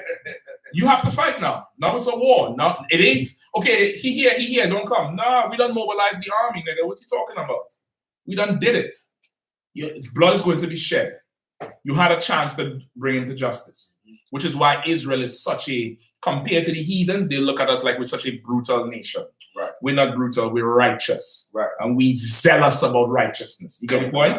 Which is why the protocols, everything in here, we so gusto about, so lively about. You have to do it. Right. You have to protect your space because the Lord could take it all away. Right. He could take it all away. The Lord don't need anybody in here. Okay. But if you decide to come serve him, serve him. The minute you decide to go do something else, he will remove you. Right. And he'll root you out. You ever see how you root a plant out? Okay. He'll root you out like that. You, your family, everybody dead. Dead. Right. Dead and stiff in the ground. That's the Lord you serve. So boom. So this is what happened here in the law. All right. Okay. Give me verse 10. Verse 10. And when thou goest forth to war against thine enemies. Now you see where it's leading to. This is continuing from the point before. You go into war with the city who in this context is your enemy. Right. Right, go ahead. And this the is Lord- not a heathen city. This is a city of Israel. Right. Go ahead. And the Lord thy God hath delivered them into thine hands, and thou hast taken them captive. Right, and the Lord is going to be with you in this war because it's this city's judgment. Right. The city is not going to prevail. They're going to lose. You understand? Okay. The Lord delivered them into your hand, and you have taken them captive. Go ahead. Verse 11. And seest among the captives a beautiful woman, Right. and hast a desire to her that thou wouldest have her to thy wife. Right. You might be one of these young fly brothers like Barack or Kazak. You know what I mean? And you have pity on some sister, you know, she hide in there to a barrel because you done went through the house and killed everything moving. You and your men just kick in the door and slaughtered everything. This is judgment now. Right. This is not a petty war. This is judgment. This is go and kill everybody. That's this. Right. She don't want to be killed, so she hiding. Now after everything is done, she's still an Israelite. You see, she gets up the braids, the fringes, the shield of David, but everybody dead. Her whole city's laid waste. How is she going to live? How is she going to eat? You see her. Now remember, this is your captives, meaning you're going to just absorb them into your city now. You understand? Right. You see her. She look good to you. You want to marry her. Go ahead.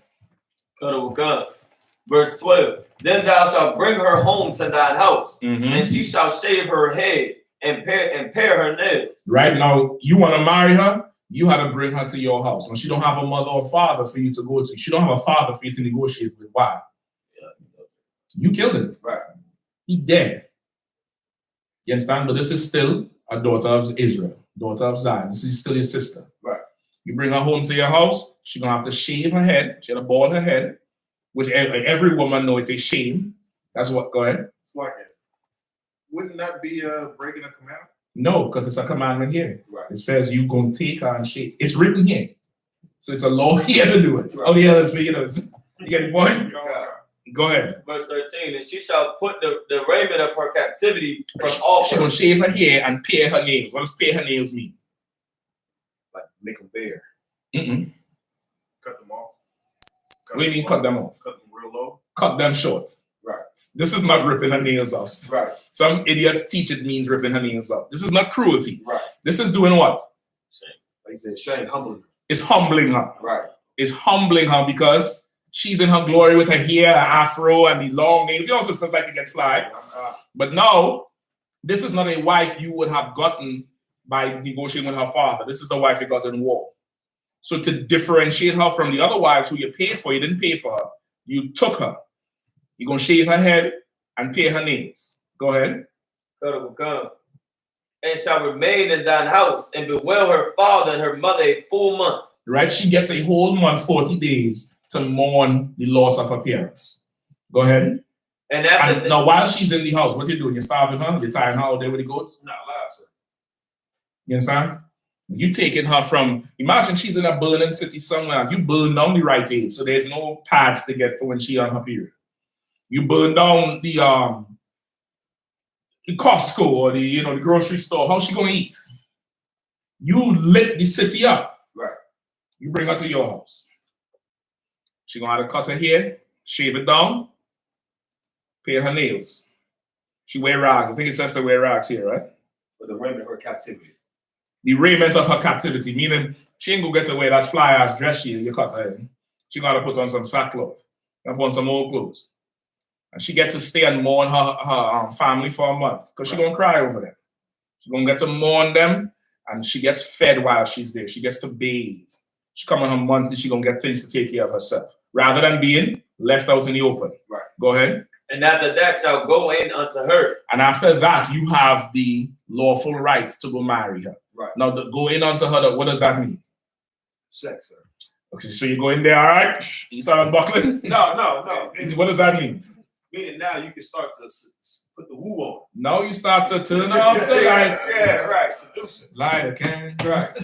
Now you get to turn the lights down low, and now you just go to her and tell her, listen, I know this is not your fault. This murder happened. You explain anything. Right. She'll know it. Why? She'll know what happened. Because it's our law. It's our law. She grew up in that culture. Right. She'll know what's what. You get the point? Okay. And you explain to her you want to marry her.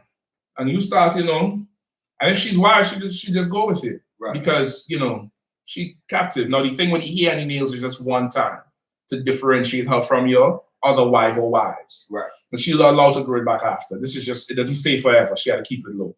It just say that initial time, you're going to cut her nails, cut her hair. You get the point? Go ahead.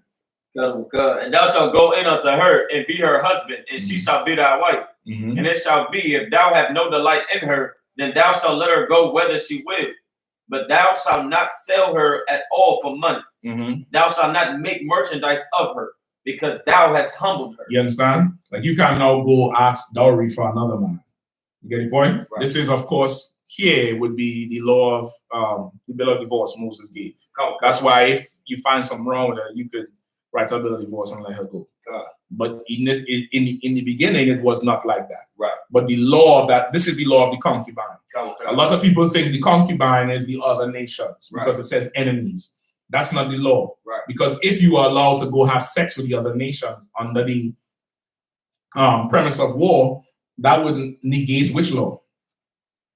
Don't take your daughters and sons. Don't take your daughters or sons. Right. Right? You was now bringing out the point of shaving her head, and you were saying it's against the law. Why? Because it was said you can't around the edges of your Who's that law for? Men. And this is, it doesn't say, no, it's for men. It doesn't say a woman don't have a beard to run around the edges. It doesn't say here shave it bald. What does it say? To shave her, it just says to shave her head. Right? It means you cutting her hair low. Which is women do that when they go through a traumatic experience, like rape or something. They cut it off because they don't want to be that beautiful thing. And the scriptures say a woman's hair is a glory. So they cut it off. You cutting it off because this is to show. Remember, you seen her and you liked her, which means what? Salaki, brought back. Yeah, she a good looking sister. Right. You can't bring her back like, yo, this is bad bitch I brought home from this war. No, you gotta come in there humble, bro. Come on, Right. Shave that head, cut them. Yeah, I know. Yeah, yin yang, do these nails, clicks, no problem. Take that Fendi dress off too. Put on these sweats from Foreman Mills. Right. Come in here, humble. So these other broads don't get it twisted. You could grow that shit back. Don't worry. In 40 days, blow that back. I'll make a bed right. You get the point?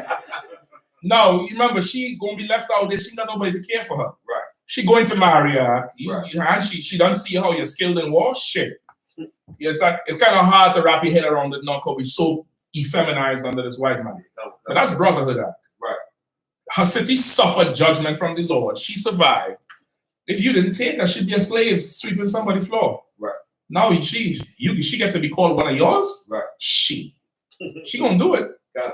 She gonna do it. You understand? That's the law of the concubine. Now the brother's question about something having what more than one concubine. Somebody read it. Somebody said, can a single man have concubine? Okay, I don't know what he thinks a concubine is, Right. but a concubine is a woman of Israel that was brought in won in war. Right. In war amongst Israel. If you marry a heathen, that's not a concubine. That's just a dog that you having sex with. That's right. It's a filthy thing you having sex with. You have an East Indian, an African, an Ethiopian, Chinese. I don't understand it, brother. That thing, Wuhan. You get the point? That's not a concubine. A concubine is a woman of Israel won in war. Right. You get the point? And that's the law of the concubine is brotherhood. It's a way to bring the thing back. It's a way now where you fell on the city, not because you hate them. This is judgment. Right. This is judgment. And, sis, ain't no sweat. I'll take care of it. No sweat. You look like you're worth, the headache. You don't know her. You know what I mean? But she bad as can be. Right. You're going to bring her in. She know you'll kill. So she'll be stupid to get in trouble in that house. Right. Yeah, you bring her in and you take care of her. You allowed, according to the law, to now begin to marry her after the 40 days. You got to give her time to grieve for her family. Right. But she'll know it's coming because her leaders was weak. You understand? Her leaders was weak. They allowed this murderer to live here or didn't turn him over, and now she got to pay for it. Right. You understand? She'll understand. And she'll understand this is the Lord giving her a fresh start. Right. He reworded the question. He reworded the question, said girlfriend. Sorry, that's what I meant, brother. He said, okay, can a single man have girlfriends. Okay, depends on your nationality. If you're in here and you're paying tithes, you should have as many as you want, right? You get the point? Girlfriend, we don't have girlfriends in here, brother. We have wives. That's Right? We court a woman for a certain amount of time and you go ask her father permission to marry her, and we have wives. A man can have more than one wife as long as you have sex with a woman.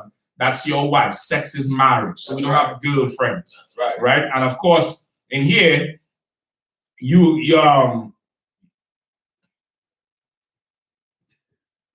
do something that you don't consider intercourse, like oral sex. Right. And then you want to come back and say, nah, I don't want to marry her. Nigga, pay the dowry. Pay the dowry. Right, She had your thing in her mouth, and now you're going to give her to some other brother kiss? Get the hell out of here. This ain't the Christian church. You get weak. Right. And you know, do whatever with her. Right. You bought it. Right. That's that. Right. You get the point? You seen her nakedness, do the righteous thing. Right. Sisters out here, Lord help them, especially in this quarantine. They're sending you know, naked selfies. Just go ahead and pay the goddamn dollars. Just go ahead and just be righteous. Go ahead and do it. You done seen her full tail. Now you're gonna be like, nah, I don't want her no more. And some other brother ought to go deal something when you done see that. Nah. Just, you know, which is why you should do things the right way. Down the middle. Go let somebody of authority know you're with this person courting them so they can supervise the whole thing. Right. You get the point? With that, pass the class over to priest and officer Bakwa. Security announcements. We are the I.S.U.P.K out of 1 West 125th Street, Harlem, New York, under Commanding General YAHANNA. New rules for brothers and sisters. When a new brother or sister comes into the school, they are off limits for 6 months. They are to be saluted only. They are here to shed themselves of the world. After 6 months, if a brother or sister has an interest in a particular person, he or she must get permission from the head to speak to the brother or sister. There is another 6 months in which a brother or sister will court each other. After this 6 month period, the brother or sister will get permission from the head to marry. Tithes, which is a commandment. You can find this in Numbers 18 and 21 and Malachi 3, 8 through 10. It means tenth in Hebrew and is pronounced ma'ashera. 10% of every penny of any increase the Lord gives you, give to the treasury department or teacher. Priest fund, free will offering for priests, not mandatory, whatsoever amount you would like to give. Upcoming Holy Convocation is the 51st Lord's Annual Passover. As of right now, you need to keep in contact with your camp leader to get updated details on when the Passover will be held. Reminder, Akim and Akwakim to check on social media such as ISUPK.com, Facebook, Twitter, YouTube, and so on for ISUPK events and materials. If a brother wants to be a trooper in the school, you should start wearing all black, which includes black pants, black boots, black shirts, black pants, black headbands, or scarves. And with that, I say Amijah, which means to stand. Wapinya Hakwadam, which means turn and face to east. One last thing, all right? Young man, let's step up here, all right?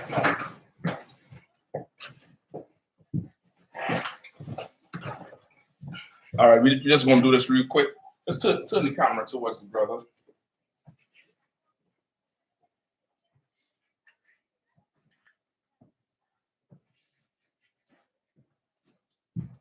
Let me get the let me get 2 priests up here. Yo, God.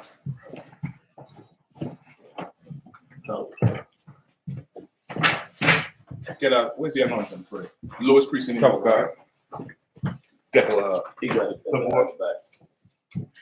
what? This young man here, right? We're just gonna do this real quick. I still have plenty of time in the class, but this young man here definitely has been excellent in coming into the truth. All right, where's the excellent in coming into the truth? I've seen you strengthen him from day one. The first day he came in here, your face was on the floor. Now you look up a whole lot more. Because am I right? You see them too. You look up a whole lot more. When you first came in here, everything was like this. Now you up. You understand? And you did your time. You've been checking in with the brother. I know you've been in the wings for a little while, a year or so following the school. And the Lord brought you in here, and I've seen you strengthen it. You did your time, brother. And you've shown the growth necessary where now you could begin to be worked on to be made into a priest of the Lord. That's right. Right? Now, you're going to get your name tonight, which is everybody who comes in here for that time. Of course, from here on out, you're going to get the rank of a trooper if you want it.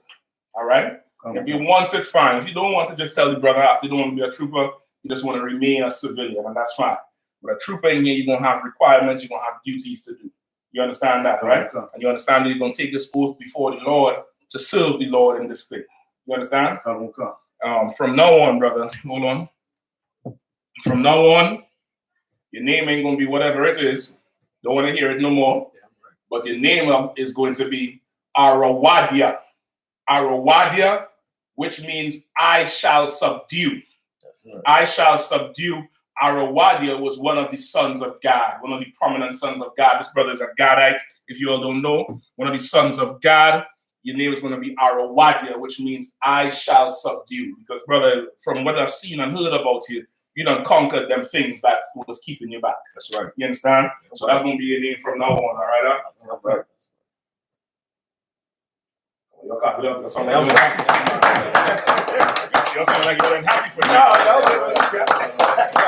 No, you're on this man in the middle. You're on this person in the middle. All right? You're going to say your name every time you point, all right? Yabaraka Yahweh. Yabaraka Yahweh. Wayashamarka. Wayashamarka. Ya'ar Yahweh. Ya'ar Yahweh. Pan Yahweh. Al-Yaka. Wayakanka. Yashar Yahweh. Yashar Yahweh. Pan Yahweh. Al-Yaka. Wayashamlaka. Wayashamlaka. Shalom. Shalom. Yahweh. Yahweh. Ba'ashem. Ba'ashem. Yahushai. Yahushai. Barak. Barak. Rapah. Magun. Hagun. Arawadia. Arawadia. Arawadia. Ba'ashem Yahushai. Ba'ashem Yahushai. Tawara Aman. Tawara Aman. All right. What we just said was, Yahweh bless thee and keep thee. Yahweh make his face to shine upon thee and be gracious unto thee. Yahweh lift up his countenance upon thee and give thee peace. Yahweh, in the name of Yahweh Shai, bless, heal, shield, and protect our Wadia.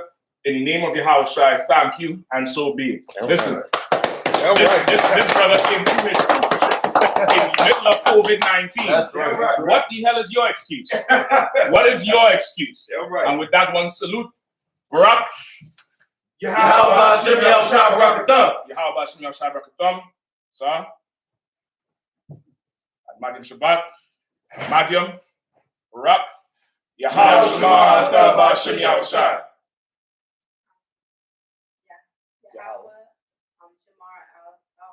Alathan. Ba'ashem Yahushai. Most High in Christ. Yajimata. Dismissed. Break this down. Congratulations to good job. Most High in Christ. I'm a wild here. It's a hard body right there. I'm gonna write the spelling on everything here for you, all right? Somebody break these things down. Break the YouTube, Facebook down. Time to do the announcements here, all right?